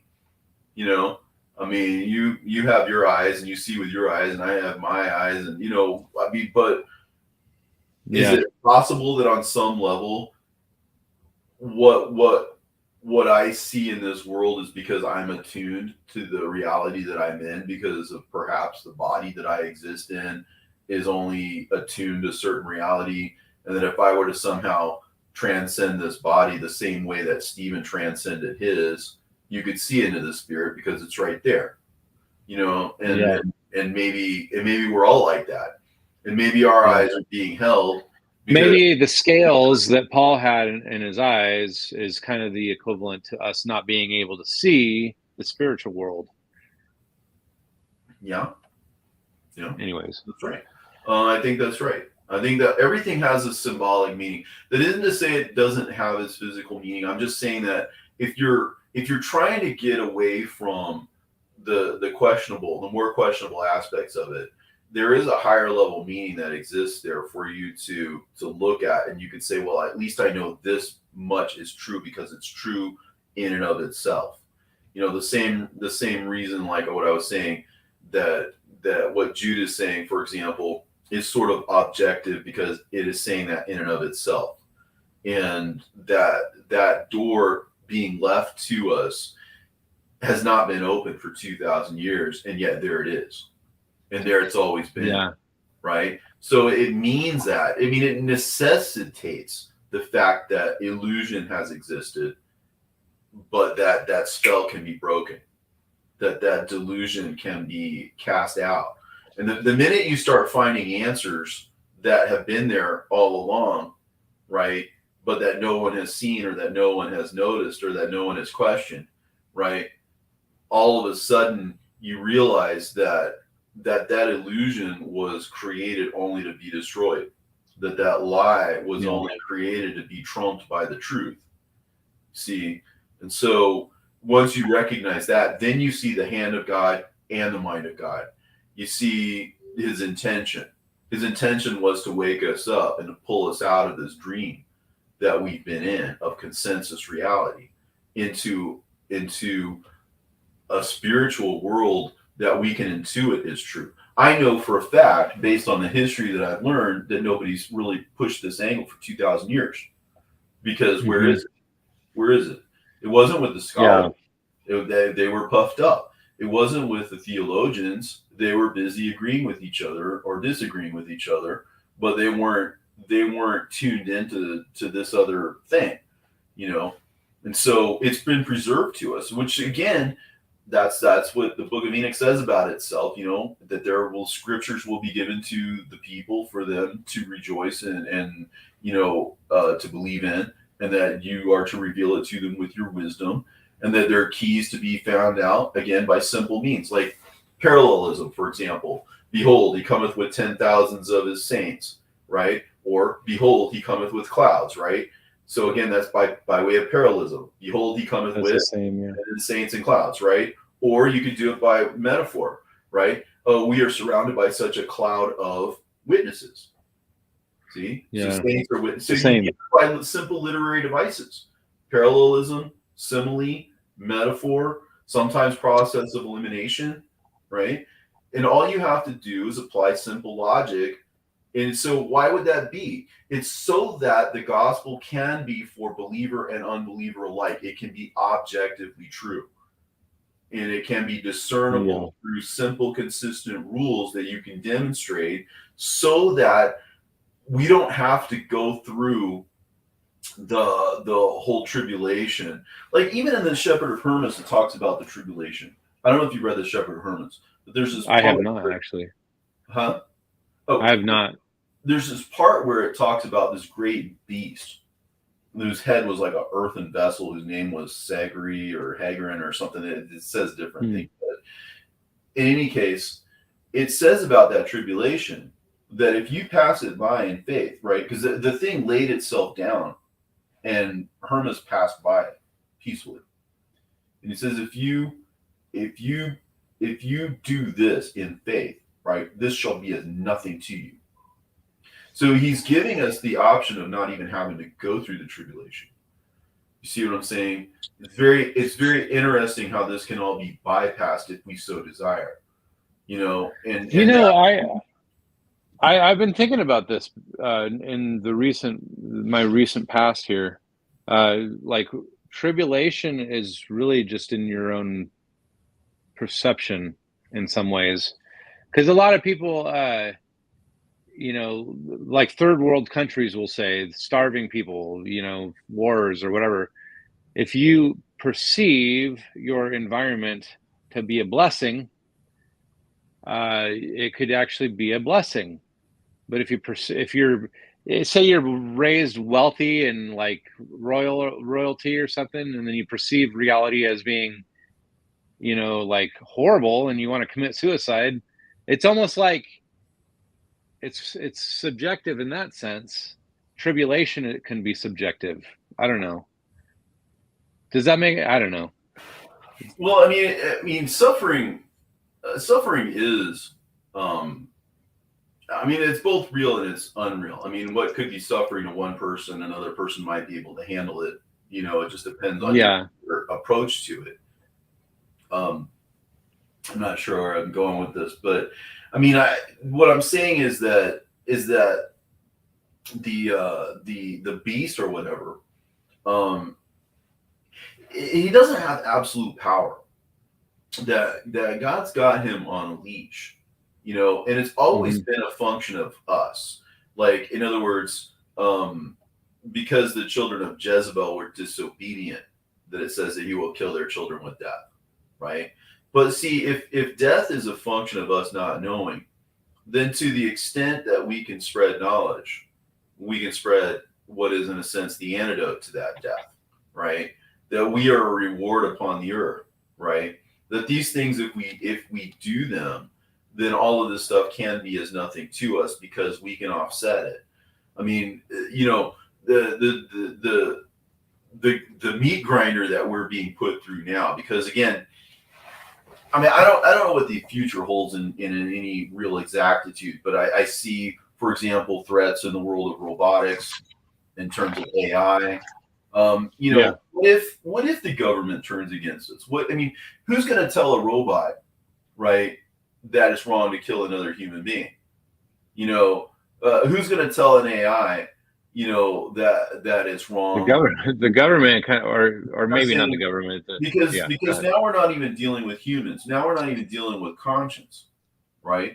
And again, I'm not trying to be a fear monger. I'm just saying, we're now facing a threat that doesn't even really have any potential to be human.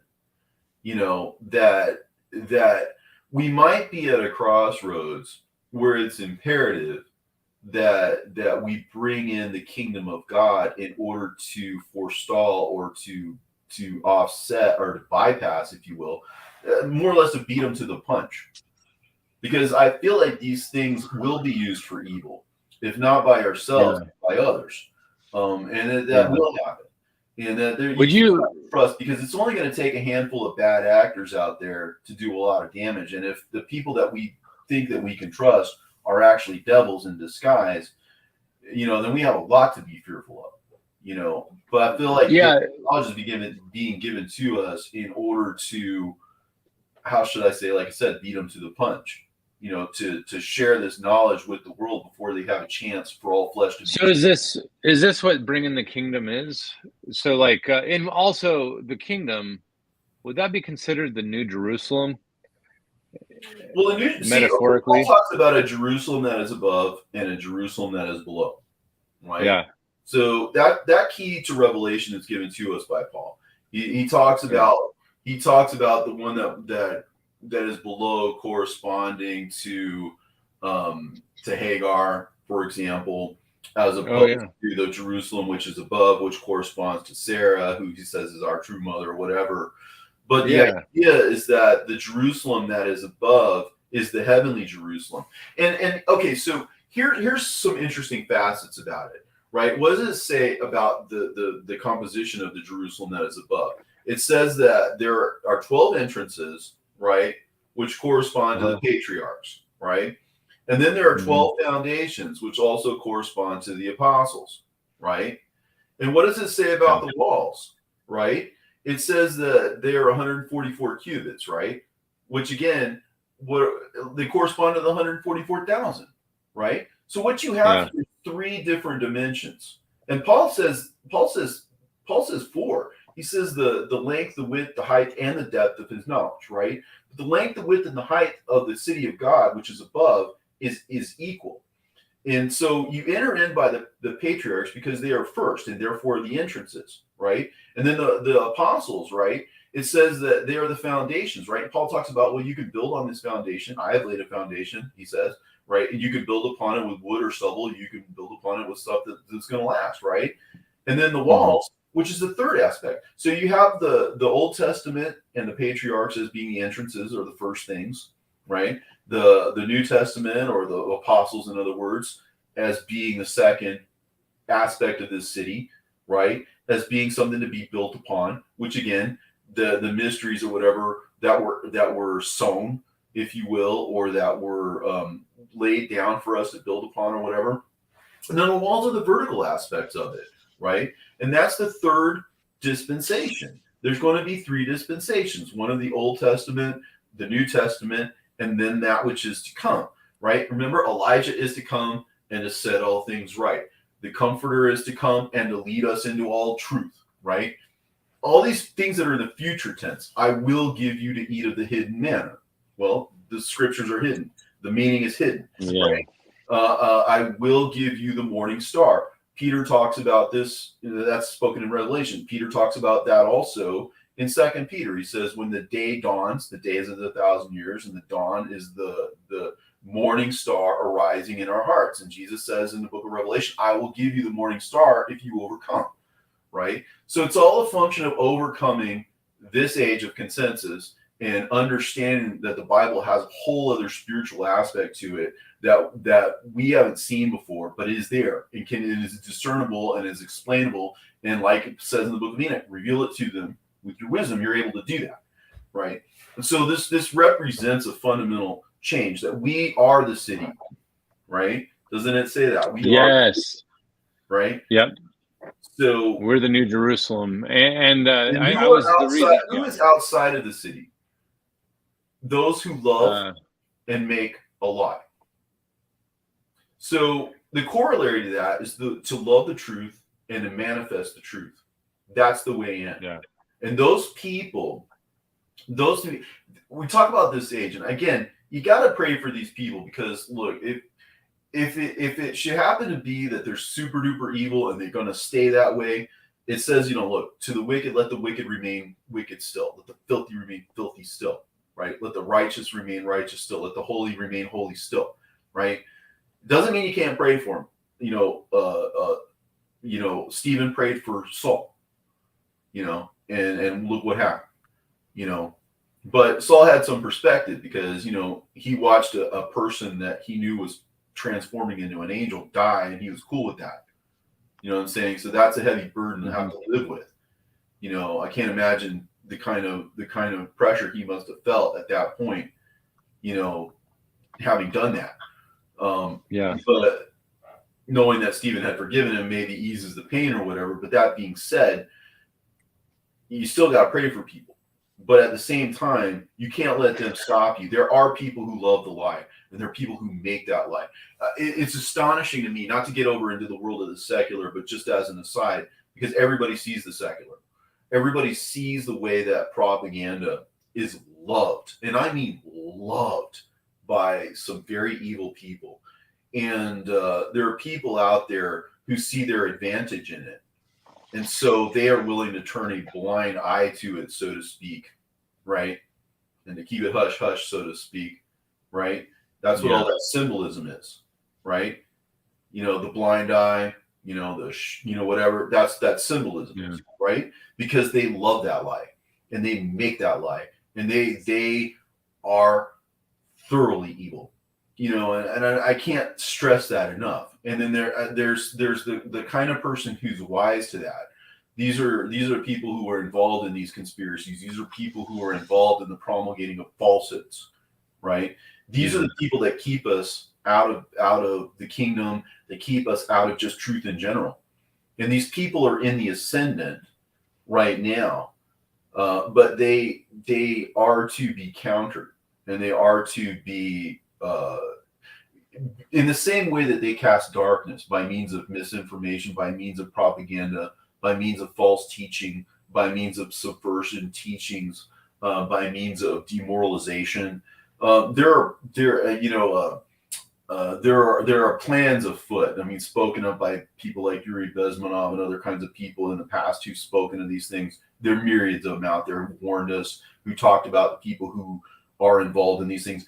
It's a shocking number of people who are involved in this, but they belong to groups of people who are organized and who are in positions of power and in positions of influence, who are pushing forward something that they know is designed to be subversive and destructive, right? And something about whenever the world gets really evil, that's when the salvation comes, and I think that's what we're seeing. I'm seeing that the lines are being drawn, that the sides are being, established, and that this truth lies there and wait for us to seize upon it and to promulgate it and to show it to people. So people like Alec, for example, can make a movie, and people should watch that. Because by the way, I'm going to put a link in here right now for that video. Because the elect is never spoken of in the singular. It's always in the plural. And it's always, it's when all those people rejected the invitation to the king's supper, the marriage supper of his son, right? All of those people rejected it, right? and you could almost say it was out of spite. All right. I would prefer to think of it as out of love, but the king said, listen, go out to the ends of the streets and get them all to come in here, right? Those people, those businessmen, those merchants, those people who were invited, right? They will never taste of my feast, right? But he's got a spiritual feast for us to taste. And he didn't say go get the good ones. He didn't say go get the righteous ones. He said go get everybody. Go get them all. Go get them all. You know, and maybe that is a little bit out of spite. Maybe he does want to show them up, you know, but there is a time for his retribution. And I think that's at hand, you know, and if he wants to exercise his retribution, if he wants to exercise his judgment on these people, you know, I'm not going to stand in his way, you know, I'll let him do it. Yeah. You know, I mean, he's going to do what he's going to do.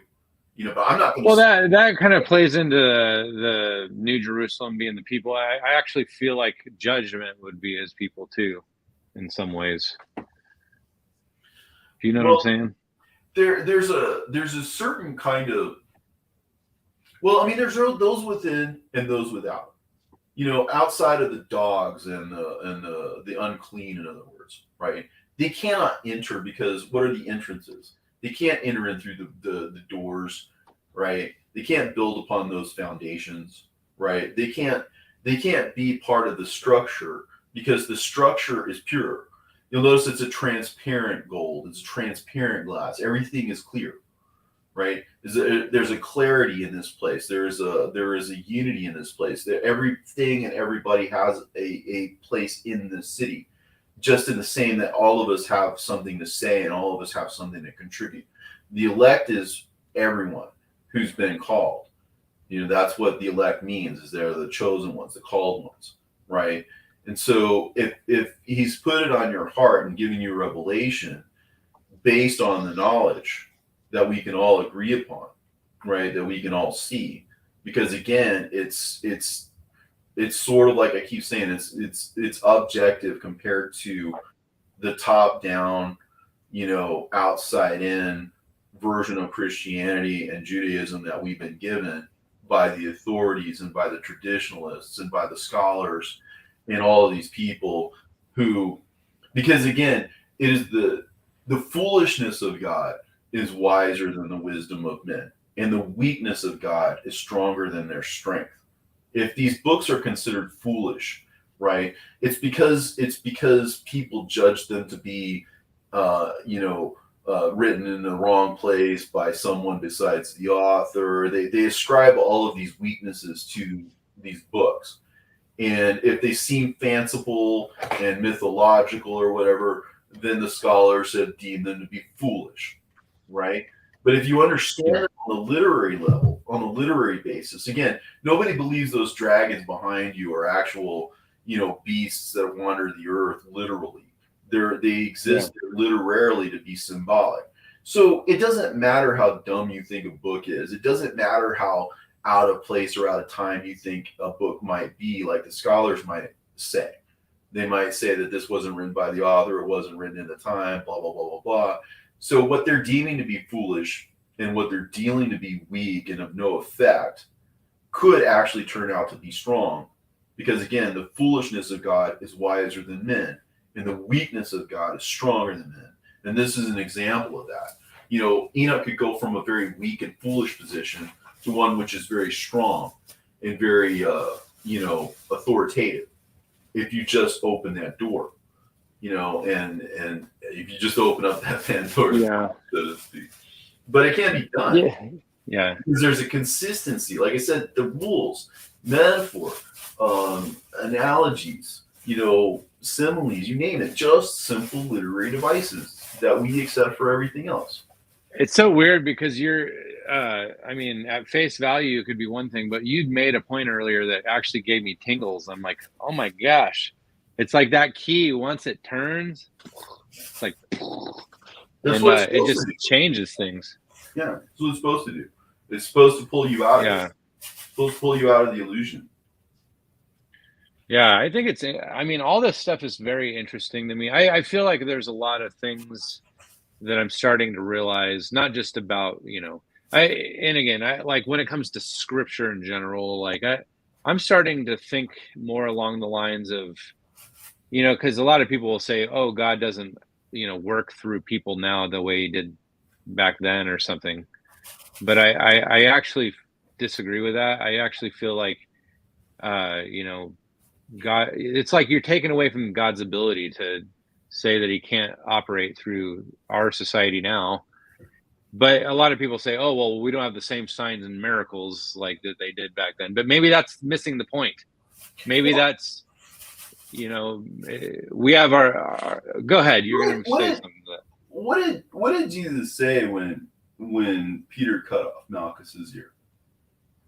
He said, don't you know that I could call upon a myriad of angels right now if I wanted to? Just let it happen. Just let it be. At any point, right? At any point, at any point he could do something miraculous or out of the ordinary, but he chose to take that path of death and condemnation because he was living as an actual parable of the Logos and what would happen to it. And so he had to be obedient to the form of the Word as it was designed to play out. He had to allow himself to find strength through weakness. You see, because the weakness was apparent. There was no actual weakness because he could call upon angels at any point, if he wanted to, if his kingdom were of this world. I mean, it's just the idea that he's chosen weakness, apparent weakness. I'll put it that way. The appearance of weakness or whatever as his vehicle, as his methodology to pull this off. You see, to give the people the idea that they had power over him. But he always says, listen, you don't have any power over me. I do this of myself, of my own volition. Right? If it was not of my own volition, you could not have power over me. So the fact that people say that he doesn't talk to people, that he doesn't act through people. Well, number one, I think he does, but I think he keeps it low key. But for the most part, he's saving it for a time when he's going to basically pull the plug on these people and overthrow the tables of the money changers, and to do all of those things that he says that he will do, but he will do it in his own timetable and according to his own, or the plan of the Father that he's obedient to. Yeah. Gosh, man. There's a lot of ways we can just kind of reiterate the perspective here. But I kind of feel like since we're coming up on 2 hours, so for me, I want to, for anybody that's listening to this, which I always like listening to your perspective.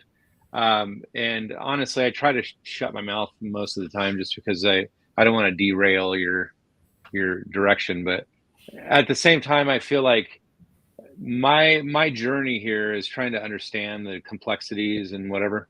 And I kind of put my journey on the back burner a little bit lately because I feel, well, I'm a dad, and I feel like it's better for me to devote my attention to my kids, I guess.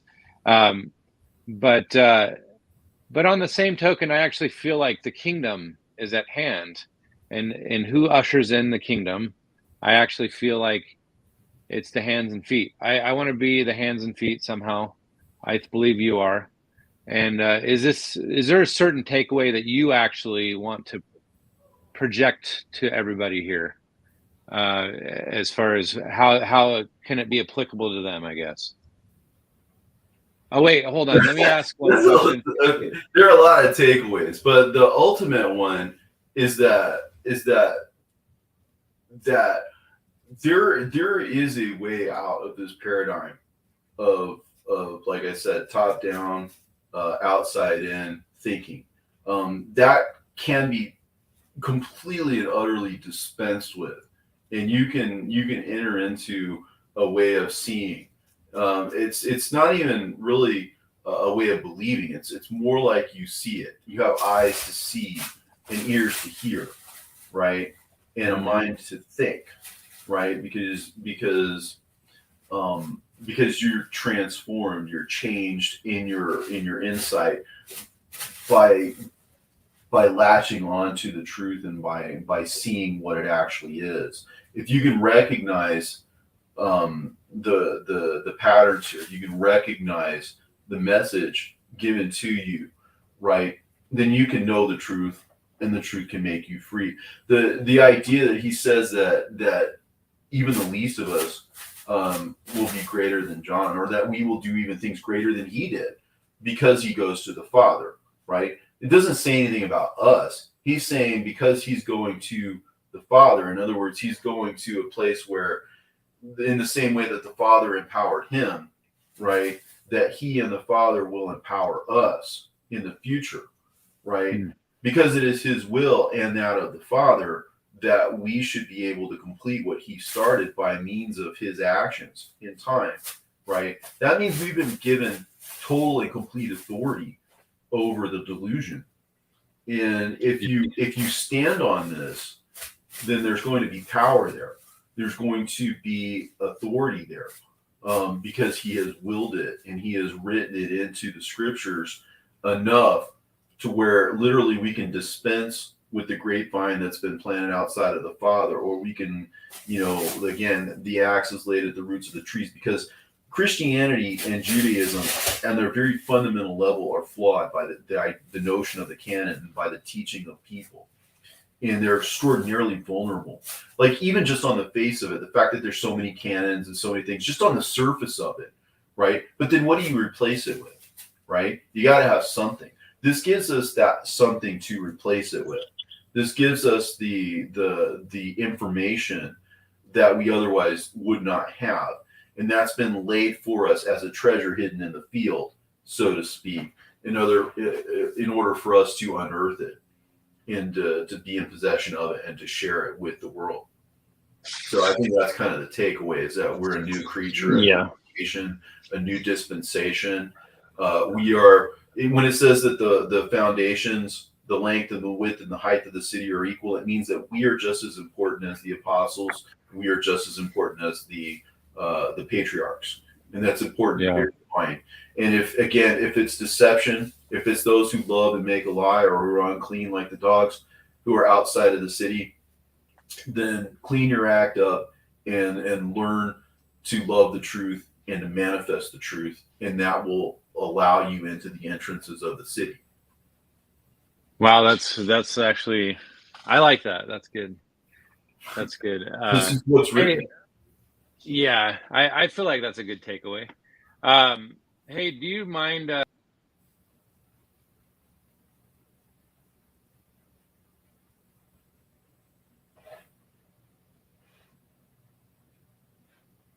Sorry, my computer is doing something funky. Like, every time I touch my mouse, it kicks me out. So I'm trying to see if you would be willing to answer a question for somebody. A friend of mine, well, I guess you could say that the people that I have had as regular followers of my channel, some guy, William, asks, because you've intermingled with some of the people in the flat Earth community, or the moon landing deception. Where do you stand on that, is what he's asking. Okay. Well, I try to stay in my lane as much as possible on questions like that. And I'm sorry, someone's going to catch. Well, because I'll put it this way. I think there are a lot of things that we don't know, and a lot of things will be revealed in time. You got to look at what you can demonstrate to people in this world that they can understand. And nowhere in scripture do I see anything about cosmology being the thing. Nowhere in the scriptures do I see anything about, rational argument being the thing. It's always the word of God. It's always the logos. And you shall know the truth, and the truth shall make you free.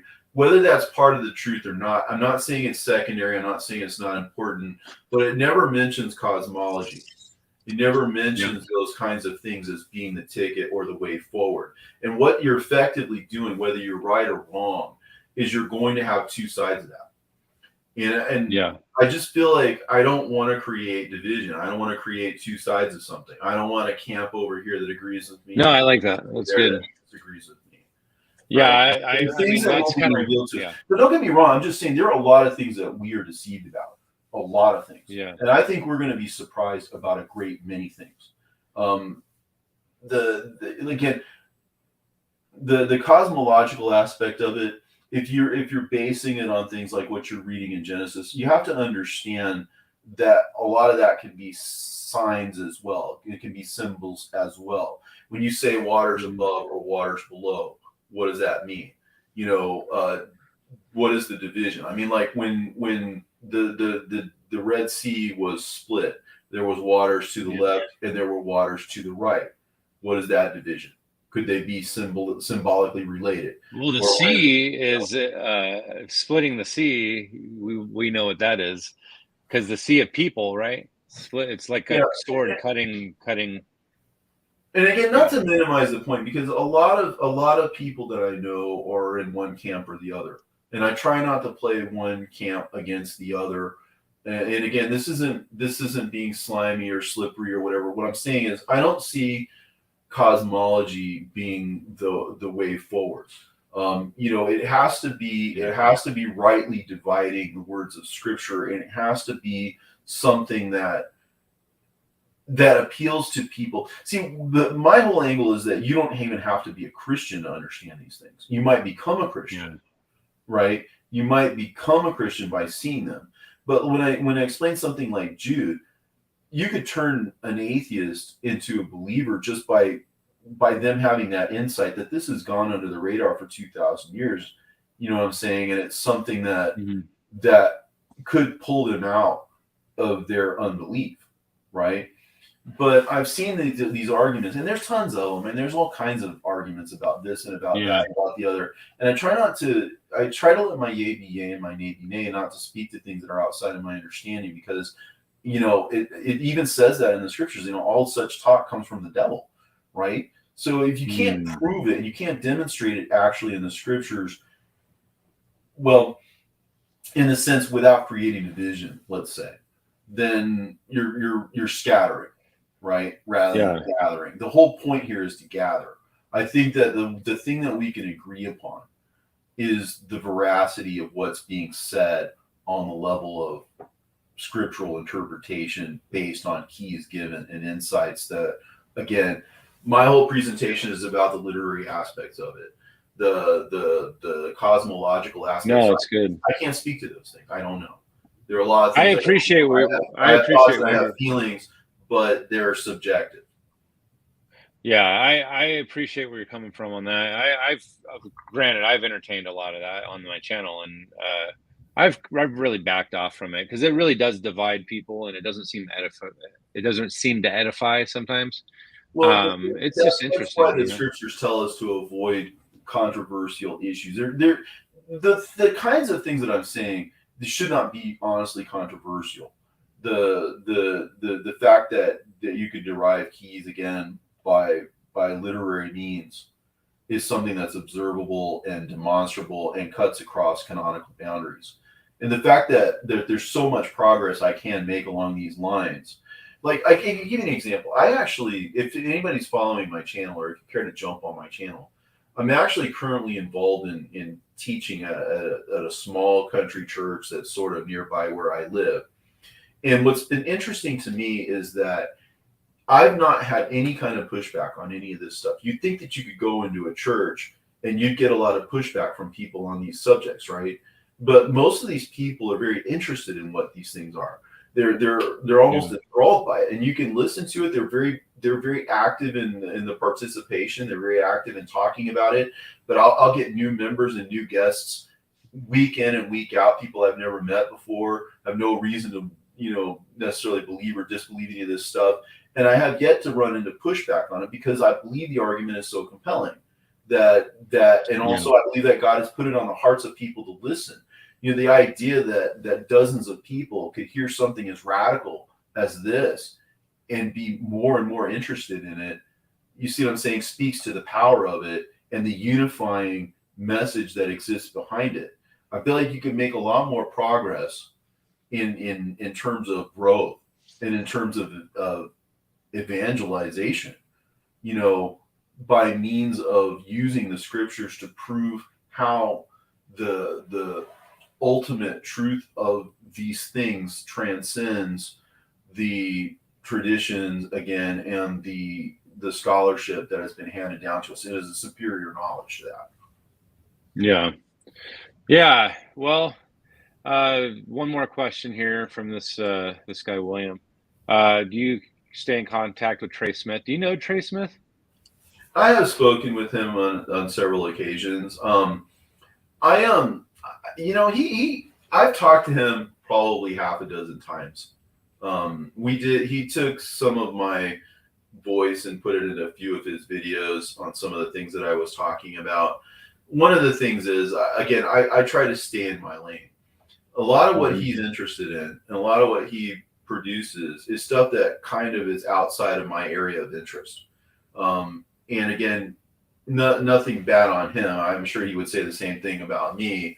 But that being said, like I said, I focus on the literary aspects of the scriptures, and I stick to the scriptures and their own internal logic. I don't really go into the archaeological aspects of things. I don't usually tend to stray into the calendrical aspects of things. I don't tend to stray into the cosmological aspects of things. I'm not super fascinated by the antediluvian world. I'm not super interested in things like, again, it's not that I have anything against them. It's just that I don't need all of those things in order to demonstrate what I demonstrate. It's fine in and of itself, as far as I'm concerned, to delve into those things. But the idea is that this is a whole other way of thinking. A person could believe in the Book of Enoch, or they could believe in all of these other books in the context of the giants and the Nephilim and all. You could believe all of this stuff in the context of all of that stuff, but you still kind of are in the realm of belief, and you're still kind of in the realm of speculation. This is a lot more cut and dried as far as I'm concerned. Trey's a great guy. As many times as I've spoken to him, it's always been pleasant. We've always played off of each other. We always had great conversations and stuff. We haven't kept touch. We haven't kept tabs. It's been years since I've spoken to him, but it's not it's not for any particular reason. I watched a video that he did like not long ago, and it was pretty moving to me. It was talking about what was it? It was the Emerald Tablet. Was it the Emerald Tablets? No, he was talking about Noah actually settling in the land of Ararat, and how he was the king of the Ararat region or something like that. And it was making reference to like the tablets or some sort of it might have been Sumerian tablets or something. I forget what it was, but it made reference to I think it could have been like a Babylonian something or other that was talking about the king of the like in the north in the region of Ararat, or Arartu is what it was, Arartu. And it was, I think it was talking about Noah. I just thought he shined some light on it, and it was interesting. Yeah, I can watch something like that. Definitely send me a link. I'll look at it. Yeah. But the thing about it is, I'm sort of insular. I guess that's how I'd put it. If somebody reaches out to me, I'm more than happy to talk to them. Because I love sharing what I know and listening to other people and hearing what their insights are on things. It's always very productive and helpful. Man, I'm going to bring you on with. I'm going to get Alec to come on, and then you can come on too, and then we can all talk. That'd be good. Yeah, I'd be more than happy to talk to him. It might be redundant. We will talk about the same stuff, but I just feel like anybody that out there that hasn't watched that documentary, The Bible is a Trilogy, you can actually find it on Tubi. It's on like the smart TVs or whatever. You can actually get it. Yeah, so his documentary is out there. It's on YouTube, but I think that somebody shared it on YouTube. Maybe like the link that I sent you, I don't think was him. It could have been someone else that posted it, but I did reach out to him on Facebook, and I messaged him about doing interviews with you in the past, and that it would be cool to chat sometime. But if I ever line something up, I'll let you know. Yeah, so good. I'm game. Yeah, so I don't know, man. I gotta freaking cut it short at some point. So I think now's a good time. Long here at this point. So there was another interview I did once that almost lasted 3.5 hours. I was like, oh my gosh. I bet people look at the time and they're like, oh, I'm not going to wait that long. I'm glad I'm not as interesting as all that. Well, I mean, I don't know. But the bottom line is, I mean, it was great that you would be willing to come on again. And I need some more inspiration to get on here and, just. Well, it's our calling to do that. It's our calling to share. That's what it says. Yeah. You reveal it to them with your wisdom, right? Because it is a Lord upon the earth, right? I would much rather live in a world full of elect people who are spiritually inspired than a bunch of AI robots with machine guns. It would be nice to be able to forestall some of that, I would think. Yeah. Well, Robert, you're the man. I hope you have an amazing rest of your day, and keep up those teachings. I think that apparently my friend William said that he's been watching your series over there. That. So good on you. Yes, it's great. It's sometimes it's the audience participation in that is spectacular. Sometimes it's a little bit like trying to go to the end zone with people on your grabbing your legs or whatever. But we'll get there. We'll get there. We're almost through. But again, that just, if you watch those things, you'll get a sense of that, because sometimes I have to say things redundantly because I'm getting people that's never been there before.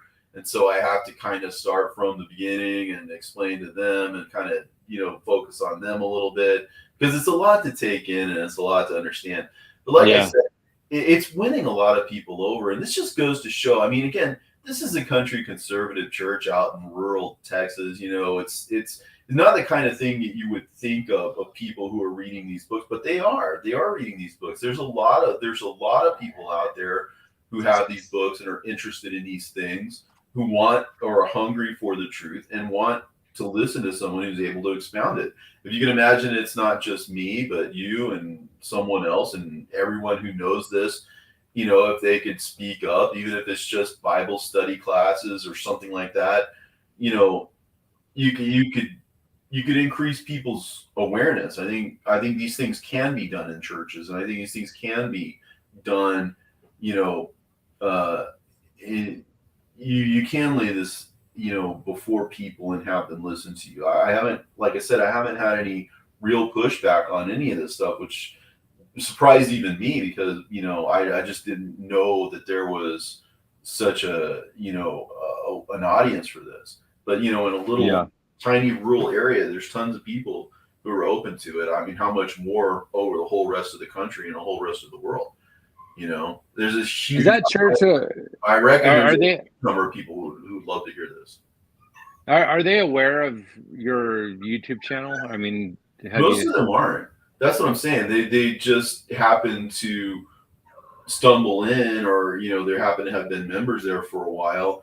And most of them do have at least a passing knowledge of it, because, well, it happens to be a Hebrew roots church, and I wasn't brought up in that. I'm not steeped in that exactly, but it's been useful to me because I've learned a lot, being in that environment and in and amongst them. And I feel like I learn at least as much as I teach, from these people. These people are self-taught. They're educated. They learn the language. They learn, how to play the instruments and to blow the shofar. And they take all of this stuff very seriously. But that's a great environment, because these are people who are thinking individuals, intelligent people, who are willing to learn, because that's what they're there for.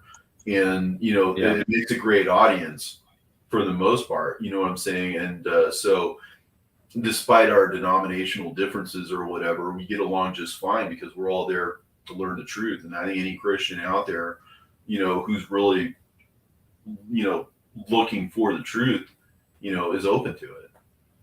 Yeah. Well, that's cool. I kind of want to have a church like that around here, but I mean, there are Messianic churches here, Hebrew roots. But anyways, well, man, you might just be surprised. You might just be surprised. I mean, like I said, I get new people every week, and I have yet to hear anybody really give me any kind of pushback on it. It's very surprising, but it's also very encouraging. It's very encouraging. The people who listen to that, they sometimes get annoyed at the amount of participation that takes place, but look at the amount of participation that's taking place. I mean, it's incredible. Yeah. Yeah. So sweet, man. I don't know. We could just keep going, but I hear my kids in the background and stuff. All right, so I'll let you go. Thank you, Mr. William, for saying that you purchased my book. I'm glad that it's a pleasure because it's a pleasure for me to hear you say that. And share it with everyone. It's free on my channel. You can share out the links. If you want to download a PDF, it's there at the Scriptural-Truth website, which is run by a great YouTuber named JesusLove723, who runs that whole website on my behalf and has done so for years at his own expense. Anybody care to donate? Don't donate to me, donate to him, so that he can keep that website up and running. But yeah, share it, spread it. It's free for anybody who wants it. Yeah. Well, awesome, man. Well, thanks again for taking your time to, spend time with measly old little Charlie over here. And we're all eternal beings, Mr. Charlie. You're all transcendent. None of us. Honestly, I was inspired at the thought that you were wanting to do an interview, and I'm like, gosh, dang it. I have to take an opportunity to do this. It's literally been like 6 months since I posted I've posted little videos here and there, but I haven't done a live stream in like a while. So thank you for the inspiration to get on here again. Maybe this is my icebreaker to launch again, but anyways, but yeah, man, I'll watch your series now. I'm interested in that. I want to see the stuff you're saying in your little church there. So okay, well, I think it's definitely eye-opening. Because like I said, I never would have believed it, and here I am experiencing it. So I have to thank God for that. He's given me grace. Yeah. Well, have an amazing rest of your weekend. Don't work too hard, and I know you're probably spread thin with all your irons in the fire.